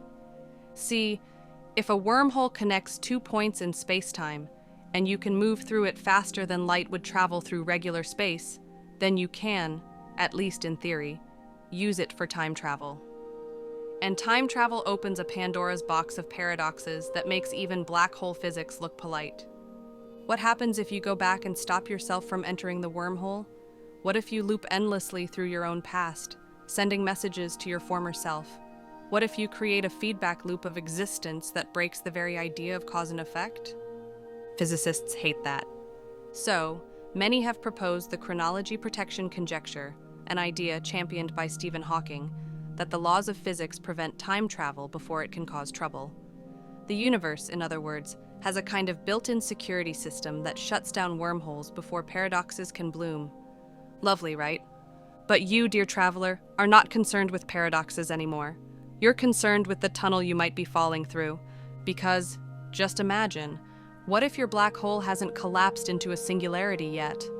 What if, due to some quirky feature of space-time or quantum geometry, your fall has slipped through a passage? What if the inside of this black hole isn't just a region of no return, but a corridor? One that links this universe to another? And what if it's stable, just for a moment? Fringe theories say you could, in principle, fall into a rotating black hole, a Kerr black hole, avoid the ring singularity, and emerge through a time-like path into a future or parallel region of the universe. Or into an entirely new one, a child universe, hatched from the gravitational trauma of the old. Here's where it gets a little poetic. Maybe wormholes aren't just shortcuts. Maybe they're umbilical cords, connections between parent and child universes, one collapsing, one expanding, one dying, one beginning. Not shortcuts for us to travel through, but birth canals for new realities. Maybe that's what you're tumbling through. Not a tunnel, but a transition. Your atoms, your information, your shredded trajectory, all being passed through to something new, reassembled, rebooted, or reused in the physics of a fresh canvas. Of course, the odds are not in your favor. The tunnel might collapse, the throat might pinch off, exotic matter might not exist, the wormhole might not be traversable. And you? You might be smeared across dimensions like butter on too much bread. But still, the possibility is there, in the math, in the physics, in the idea that a black hole doesn't have to be a grave. It could be a door. And as you continue your descent, if descent still applies, you might be closer to that door than anyone has ever come. You are a whisper inside a theory, a traveler in a tunnel no one else can see. If wormholes are real, if they're hiding behind the veils of singularities, then maybe, just maybe, you're the first one through. You're smaller now. Not metaphorically, though yes, your presence has been existentially minimized several times over, but literally. Not by compression either. You've long since passed the point where ordinary matter could maintain its structure. No, you are now shrinking in a different sense. Your very coordinates, your slice of existence, your where and when, are being funneled into something so minuscule, so foundational, that it lies at the very bottom of all physical law. Welcome to the Planck scale. Here, at the theoretical basement of reality, distances are measured in Planck lengths, an incomprehensibly tiny unit of space, roughly 1.6 times 10 to the negative 35th meters. That's so small that if you blew up a proton to the size of the observable universe, the Planck length would still be smaller than a grain of sand inside it. It is, for now, the smallest meaningful length the universe allows us to discuss before our mathematics starts quietly packing its things and exiting the room, and you've reached it. Or more accurately, everything that remains of you is now being pressed into scales where the known laws of physics begin to contradict each other like co-workers who really should have had separate projects. This is the realm where quantum mechanics and general relativity clash. Up until now, they've tolerated each other, uneasily, but they've made it work. Gravity bends space-time. Quantum fields dance on that curvature. It's been a decent arrangement. But here, at the Planck scale, that truce dissolves. Space-time becomes a quantum foam, a turbulent sea of fluctuations where geometry itself flickers in and out of meaning. The smooth fabric of Einstein's universe? Gone. Replaced with violent churning distortions where dimensions collapse, invert, or wink out of existence for femtoseconds at a time. You are inside the smallest possible theater for reality, and there is no audience. Here's what the physicists say, or at least what they argue endlessly in seminar rooms and thought experiments. At the Planck scale, we need a theory of quantum gravity, something that merges the rules of quantum physics, which govern the very small, with the principles of gravity, which dominate the very massive.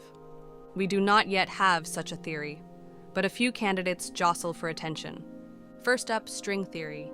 It proposes that everything, particles, forces, you, is made up of tiny vibrating strings, each tuned to a specific frequency. These strings operate at or near the Planck length. Black holes, in this view, aren't point-like singularities, but highly compact bundles of vibrating information. Their singularities might be smoothed out by the stringy nature of matter. Remember the fuzzballs? That's string theory's contribution. The idea that what lies within a black hole isn't a singularity at all, but a tangled mess of strings that avoids the infinite density problem entirely. Next up, loop quantum gravity. It doesn't posit strings.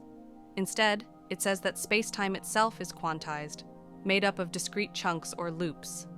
In this model, space isn't continuous. It's woven together like a microscopic net, and at the Planck scale, you can't shrink anything further. It's the pixel resolution of reality. This theory offers a bold idea. Maybe the singularity doesn't exist. Maybe what we've been calling a singularity is actually a bounce, a place where matter collapses until it reaches this smallest scale, then rebounds outward, launching a new expansion of space and time. You're probably picking up on a theme here. At the Planck scale, the idea of a point becomes meaningless. A singularity, a true zero-size object with infinite density, might not exist at all. Instead, you reach a limit, a stop sign built into the code of the cosmos. No matter how much more gravity wants to compress, the rules say, this far and no farther. And you?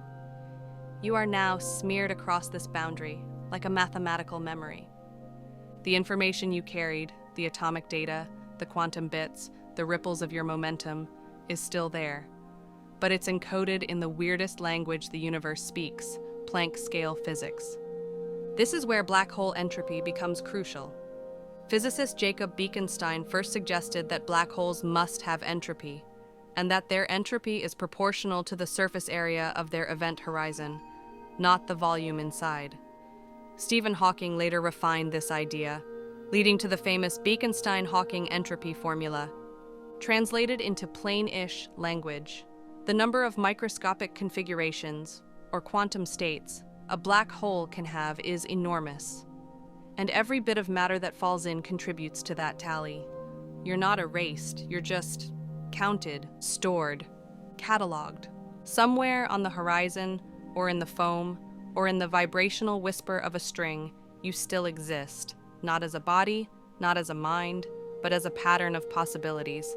And if that doesn't make you feel deeply weird and strangely honored, try this fringe idea on for size. At the Planck scale, causality might break down entirely. That means the idea of before and after becomes fuzzy. Maybe the information that went into the black hole isn't preserved over time, but outside of time. Maybe it just is, in a way we can't experience. Which leads to the question physicists both dread and secretly love. What is reality made of? Not just matter and energy, but the very scaffolding that holds existence together. Is space itself emergent? Does time only exist when someone is measuring it? Are we living in a kind of quantum mirage? You're now part of that question. Not observing it from afar, not calculating it in a textbook, but being it. You are, at this moment, an active component of the mystery. Congratulations. You've reached the base layer of the simulation, the final turtle, the Planck frontier, and whatever comes next, it won't be about stars or light or time. It will be about what happens when reality tries to divide by zero and finally gets an answer. At this depth, you've stopped being a traveler and become a question. The laws of physics are barely holding on. General relativity has folded its charts. Quantum mechanics is chewing on its pencil. And you're tangled up in the strangest unsolved riddle in modern science. The black hole information paradox. It's not just a fun philosophical head-scratcher. It's a full-on crisis, a battle of physics giants with reality itself caught in the crossfire. And since you're still hovering, conceptually, near the singularity or what's left of it, you're more relevant to this debate than any graduate student will ever be. Let's start with the basics. As we've touched on before, quantum mechanics says that information cannot be destroyed. That's not negotiable. If a particle exists, its state must be traceable. The universe has to remember it. Always. Now enter black holes, objects that seemingly erase information. You throw in a book, a cup of tea, a person, anything, and what comes out, eventually, via Hawking radiation, is just random heat. Bland thermal photons with no memory of what fell in. But that breaks the rules. It violates unitarity, a core principle of quantum theory, which insists that the future is determined by the present, and the present is traceable from the past. If black holes destroy information, then quantum mechanics is wrong. And if quantum mechanics is wrong, well, everything you know, chemistry, particles, your phone, goes out the window. So, physicists started panicking. Stephen Hawking initially argued that black holes do destroy information. That was back in the 1970s. He believed that once something crossed the event horizon, the details of its quantum state were lost to the universe. The information was obliterated by the singularity, never to return. But not everyone agreed. Over the decades, the argument exploded into a war of papers, equations, and very patient whiteboards. Some physicists proposed that information is preserved, but in a deeply encoded form, leaking out with Hawking radiation, just so subtly that we haven't figured out how to detect it. Others argued that information is stored on the event horizon, not destroyed at all. This birthed the holographic principle, the mind-bending idea that all the 3D stuff inside a black hole is actually encoded on its 2D surface. Yes, like a cosmic QR code. Imagine that. The entire volume of a black hole, everything it's ever swallowed, including you, is projected onto its outer shell like a database flattened for efficiency. This isn't just sci-fi whimsy, it's backed by serious physics. The idea gained traction in the 1990s thanks to theorists like Gerard T. Hooft and Leonard Susskind. Then it gained more momentum through the ADS/CFT correspondence, a breakthrough in string theory that showed how a gravitational system in a volume of space could be equivalent to a non-gravitational system on its boundary. In short, gravity and space-time inside a black hole might be emergent, just shadows of information living on the surface. Wild? Yes. Wrong? Not necessarily. Stephen Hawking eventually reversed his stance. In 2004, he conceded that information might not be destroyed after all, but he couldn't say exactly how it escaped. He suggested that subtle correlations in the Hawking radiation could preserve it, but his new math was vague. The scientific community wasn't fully satisfied. To this day, the paradox remains unresolved. One faction says, information escapes slowly via quantum processes we don't fully understand yet. Another insists, black holes don't have an inside in the traditional sense. Everything is surface. And others still hold out hope for a future theory of quantum gravity that will explain how space-time itself bends around this problem. And then there's you. Your quantum state, your data, your UNIS is either completely gone, torn apart by singularity physics, encoded on the event horizon like a tattoo on space-time, gradually leaking out in Hawking radiation, or waiting patiently to emerge from a white hole when the time is right. Every possibility makes a different prediction, and none of them fully agree. There are fringe ideas too. Some physicists propose black hole remnants, tiny leftovers that contain all the information that fell in, even after the black hole evaporates. Others explore ER equals EPR, a mind-warping hypothesis that says entangled particles EPR might be connected through wormholes ER.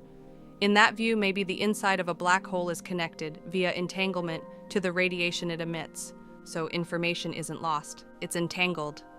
Still others suggest a firewall burns up information just as it tries to cross the horizon, preserving quantum consistency by sacrificing smooth spacetime.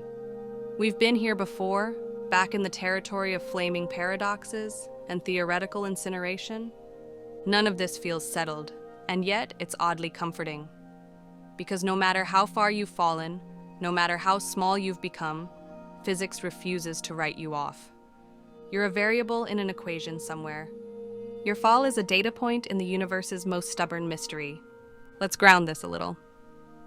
There's a thought experiment called the Page curve, named after physicist Don Page, who proposed that if information escapes from black holes, then the rate at which it comes out via Hawking radiation must follow a very specific shape. At first, Hawking radiation looks completely random, useless, but after a certain point, the black hole starts to remember what it swallowed. The radiation becomes more structured. Information leaks out faster. The entropy of the system rises, then falls. A curve forms, a peak, then a decline. If that curve is correct, then black holes do return their secrets. Just slowly, painfully slowly. And that return of information doesn't just matter for physicists with chalkboards, it matters for you.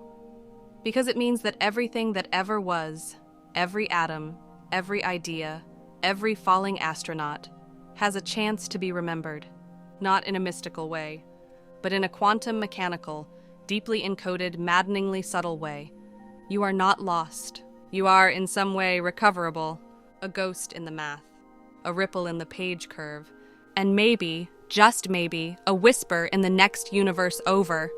Your memory, whatever remains of it, is now stitched into something far bigger than your body, or even your original universe. Because at this stage, as you spiral toward non-being, there's something else that demands attention. The black holes that don't die quietly, the ones that scream across galaxies like cosmic sirens. They're called quasars. And oh, they are loud. If what you've fallen into is quiet and cool, with minimal external drama, just a lonely, silent, gravitational mouth chewing space-time in the dark, then quasars are the opposite.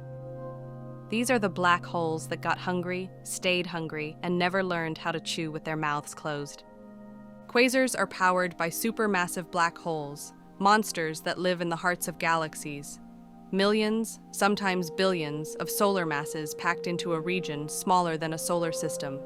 But unlike the relatively calm black hole you've been falling into, these beasts are actively feeding, gorging themselves on nearby gas, dust, even entire stars.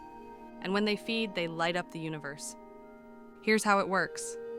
As matter spirals toward the event horizon, it doesn't just fall in, it forms an accretion disk, a swirling high-speed halo of gas and plasma that heats up through friction and magnetic turbulence until it reaches millions of degrees.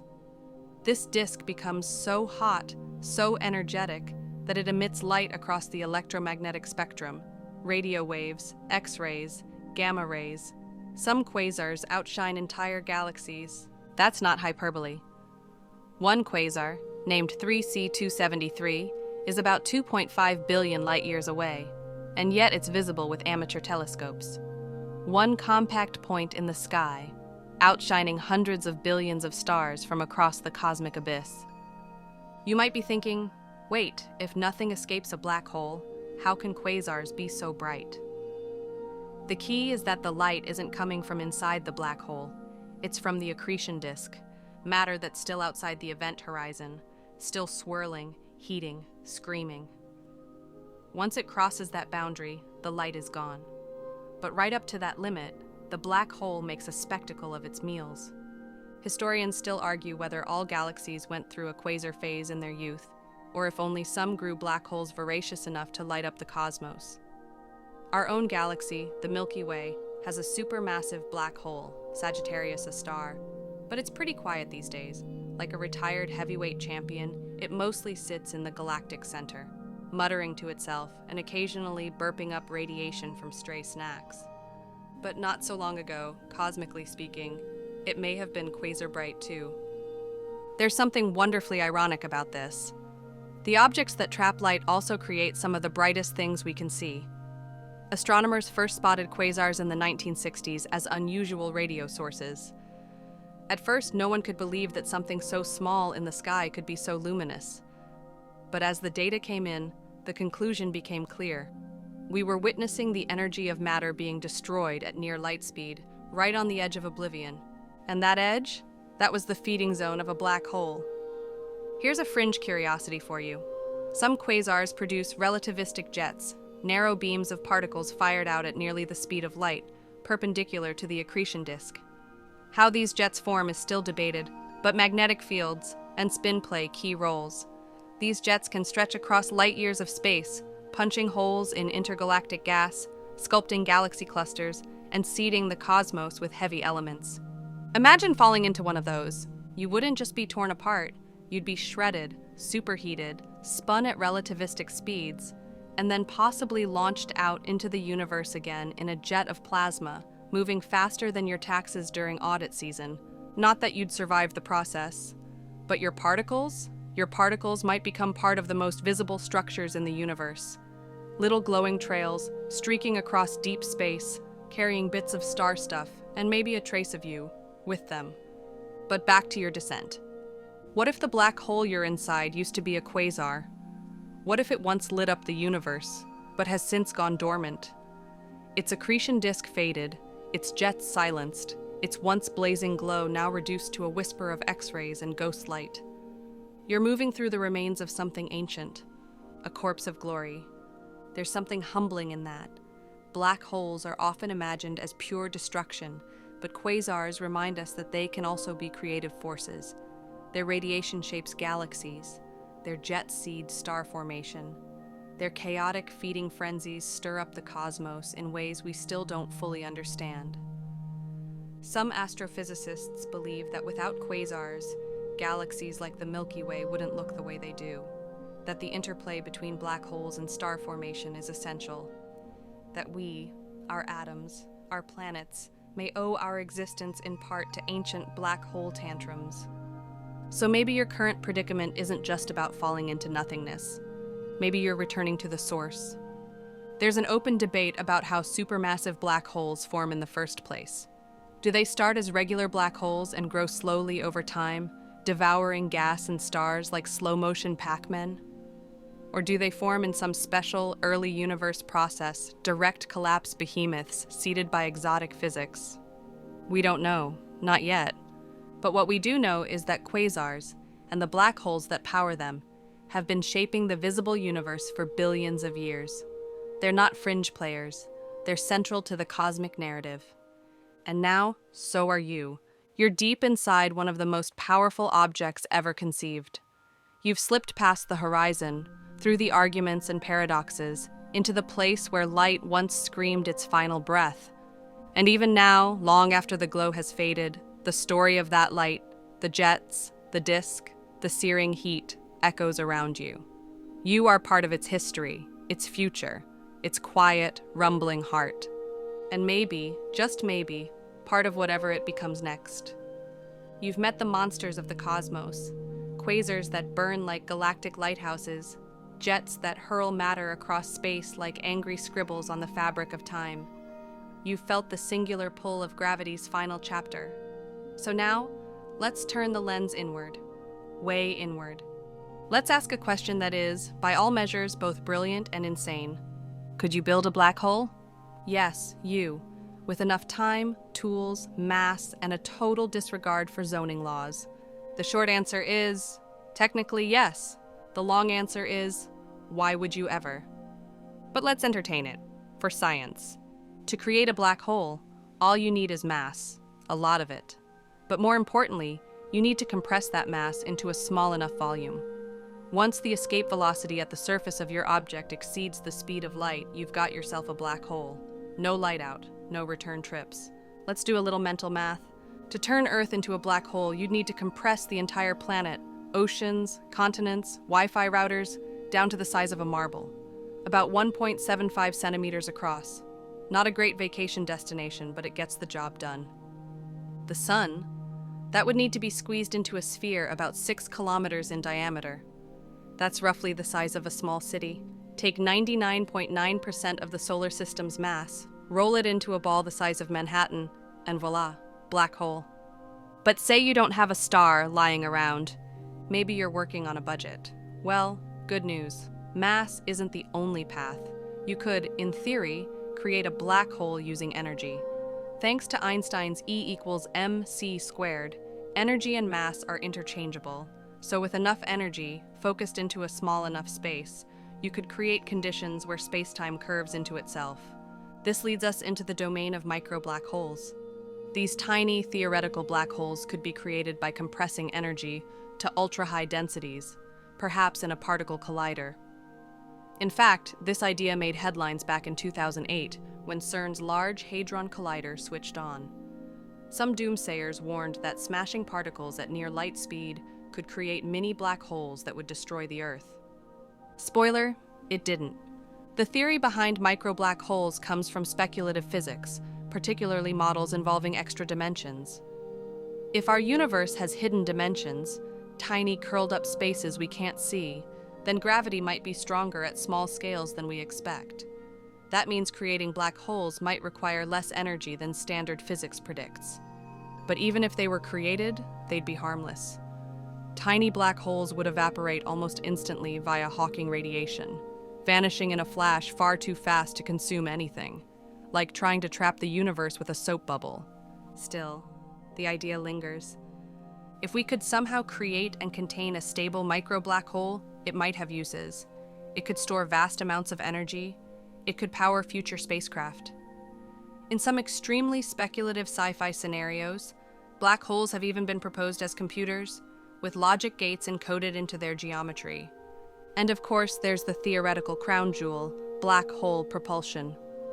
Some physicists, including the late Robert Forward, imagined spacecraft powered by miniature black holes. The idea is that the ship could ride on the energy emitted by the black hole, directing Hawking radiation like exhaust.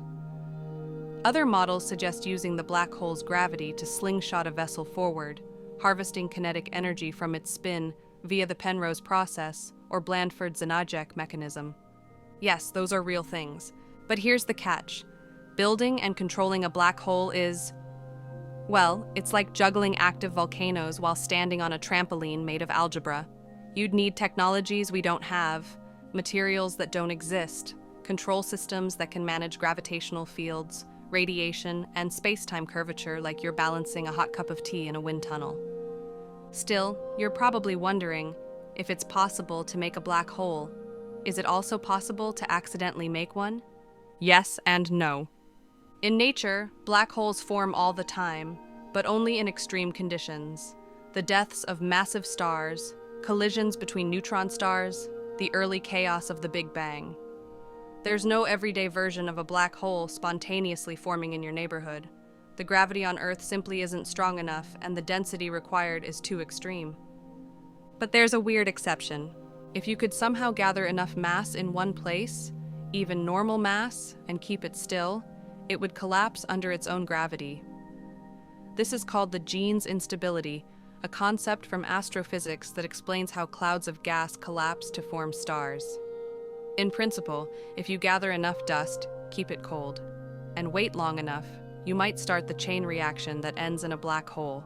So technically, the universe builds black holes all the time. It just takes patience. But you, curious being that you are, don't want to wait billions of years. You want a DIY black hole. Let's say you succeed. You create one. You stand back and admire it, assuming you've survived the gravitational tides and radiation bursts. Now what? Well, you can't turn it off. There's no undo button. Once you've created an event horizon, anything that crosses it is gone. Forever. You can't reach in and pull it back. If you step too close, you become part of its mass. Feed it too much, and it grows. Feed it nothing, and it still hangs there, a silent, timeless object, waiting. That's why building a black hole is a terrible idea. Not just practically, morally, cosmically. Because black holes don't play nice. They distort not just space, but the context of space. Their gravity warps the paths of nearby stars. Their presence sends ripples through space-time. You'd be creating a permanent distortion in the universe. Congratulations, you've made a cosmic mistake that will outlast galaxies. And yet, the fact that you could, even in theory, speaks volumes about the nature of reality. That with enough energy, enough curvature, enough precision, you can bend the universe into swallowing itself. And if you can make a black hole, what else might be possible? What else lies in the blank spaces between equations? Because if we can bend space, fold time, and weaponize gravity, we might not just be building black holes. We might be building the future.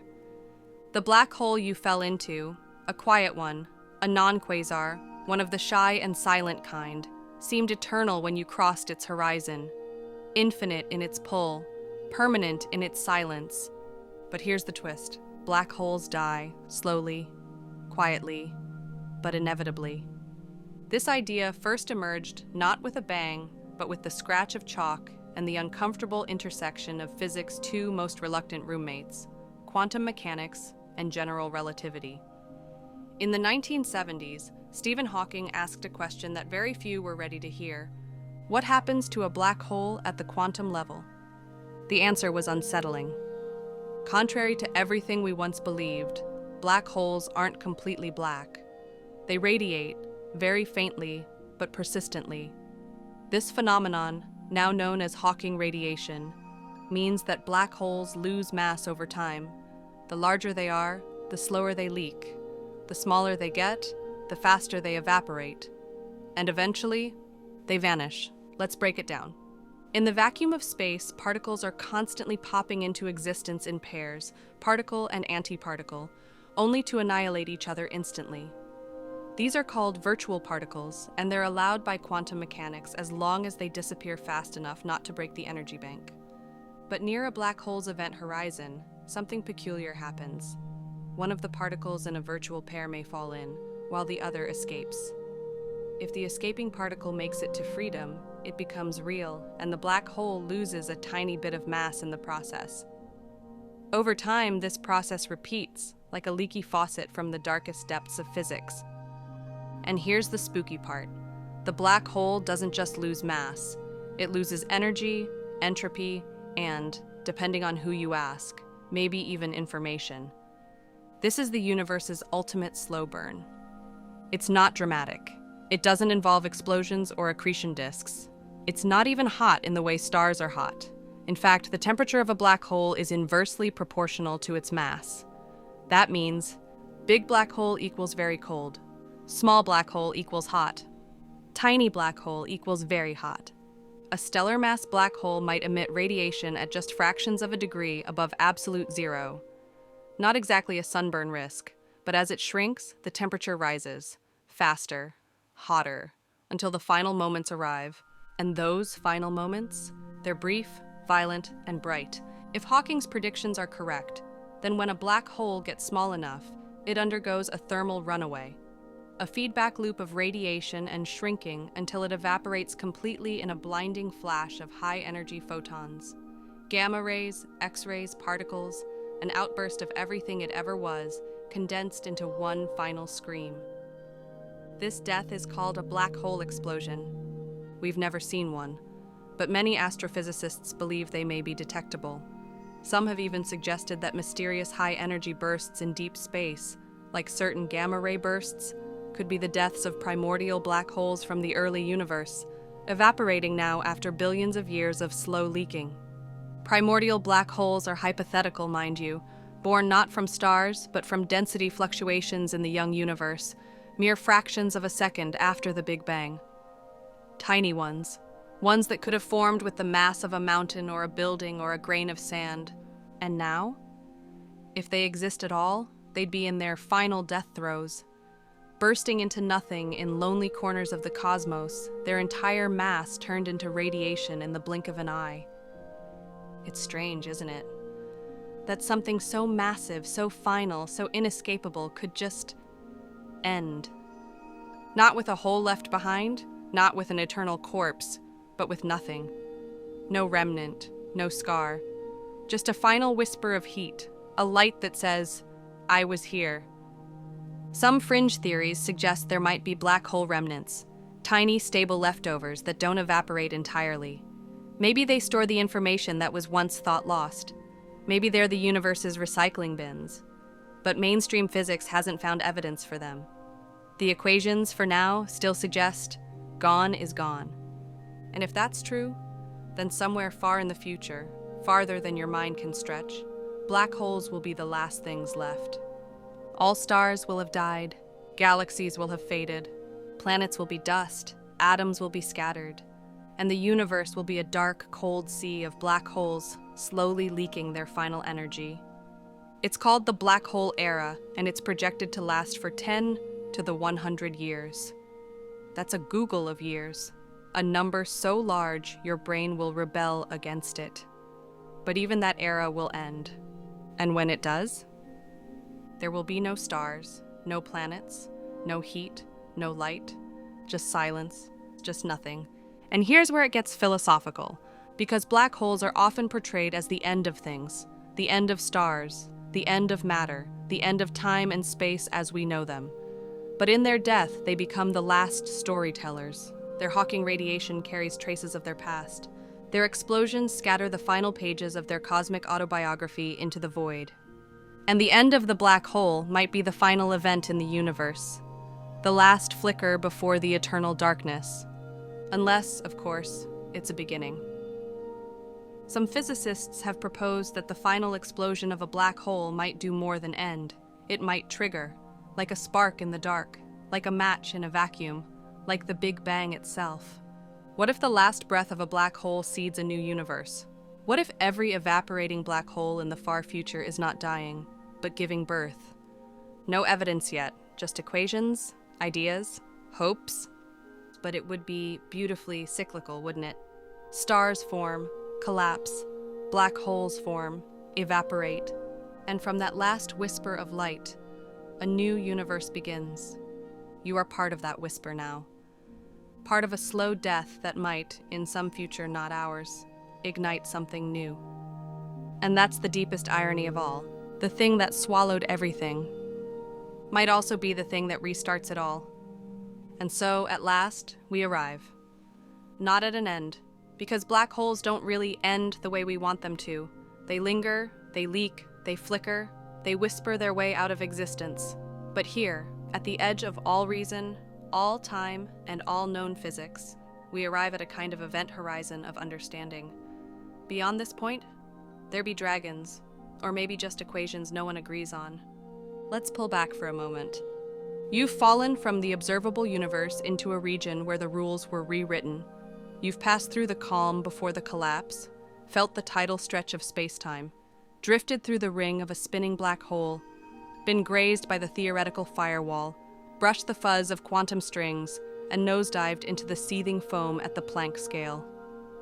You've been reduced to information, debated by physicists, stored on a holographic horizon, argued over by thermodynamics, and maybe, just maybe, turned into the seed of a new universe. But there's one final layer of this story that's worth your attention. Because black holes aren't just gravitational objects or quantum puzzles. They are mirrors. Perfect, terrifying mirrors. Not of light, but of our limits. Every time we try to understand them, we run face first into the boundaries of what we think reality is. And every time they show us that we're missing something. Take the information paradox, the idea that quantum data might be lost inside a black hole. If it is, then quantum mechanics needs revision. If it isn't, then our understanding of space-time breaks down. Either way, the black hole is laughing in a language we haven't learned yet. Or consider the holographic principle, which, if true, means that not just black holes, but the entire universe might be a projection. A 3D illusion cast from a 2D surface. A kind of cosmic hard drive where all of reality is just the playback of boundary data. Let that sink in. You might be a hologram, and not even a high-res one. This isn't idle speculation. Some of the smartest humans to ever breathe have stared into the math and concluded that this could be the case. That space and time, as we know them, are not fundamental. They emerge from deeper principles: information, entanglement, quantum topology. And where do those principles converge? Inside black holes. They're not just mysteries, they're laboratories.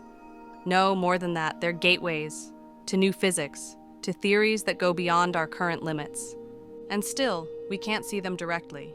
We can see their effects, the way they bend starlight, distort time, echo across the galaxy with their gravitational waves. We can photograph their shadows, like the one captured in 2019 of the supermassive black hole in galaxy M87, a ring of light around a nothing, the ultimate cosmic donut. But we can't go inside. At least not in a way that lets us report back. You're the thought experiment, the imaginary explorer. And as we imagine your fall, your disassembly, your reinvention, we're also confronting the edge of human understanding. This journey has been scientific, yes, but also deeply philosophical. What is reality? What is time? Are we real? And is it possible that the deepest truth of the universe is not in what we can see, but in what lies forever beyond the veil? Some theorists, like Carlo Rovelli, have even proposed that black holes don't end with a singularity at all, but instead undergo a quantum transition, a bounce, that leads to a new expansion. In that view, a black hole might become a white hole after a long wait. Long by our standards, but instantaneous perhaps for those inside. So maybe you're not falling into nothing. Maybe you're falling through, and what lies beyond, we can't say. Maybe it's another universe. Maybe it's a repeat. Maybe it's a new roll of the cosmic dice. Maybe it's silence. Or maybe it's just understanding. Because in this fall, imagined but rooted in physics, you've moved past coordinates and particles and into questions. And questions, strange as it may sound, are the only real markers we leave behind. When stars die, they don't just leave light, they leave mystery. And when we fall into those mysteries, like you did, we don't disappear, we change. Maybe that's what black holes do best. They don't destroy, they transform. From stars to singularities, from matter to memory, from structure to story. They are the endings that might be beginnings, the erasers that might be pens. And if that's true, if what you became in the heart of the black hole is not nothing, but something new, then maybe the universe is a place where nothing is truly lost, not even you. Let yourself drift now. Whatever you once were, explorer, thinker, wanderer, you are now part of the fabric that makes things possible. No more up, no more down. No more clocks ticking in corners or stars burning with distant promises. There's only softness now. Time, unmoored from its usual direction, flows around you like warm static. The sharpness of falling has faded. The chaos has passed. What remains is weightless and slow. Every particle of your being, whether shattered, stretched, or unwound, has come to rest in a silence deeper than any night. You're not alone here, not really. Around you, the echoes of other travelers, of stars, of matter, of ancient light, hum softly in the dark. You're one of them now, not separate, but part. A note in the quietest chord the universe has ever played. Maybe this is the end, or maybe this is the first page of something new. Either way, there's no rush. Breathe in the stillness. Let your thoughts drift like falling ash. Let your worries uncoil. There's nothing more to understand, nothing more to do. The universe will carry you from here, wherever here still means. You are not forgotten. You are part of what comes next. Sleep well, traveler.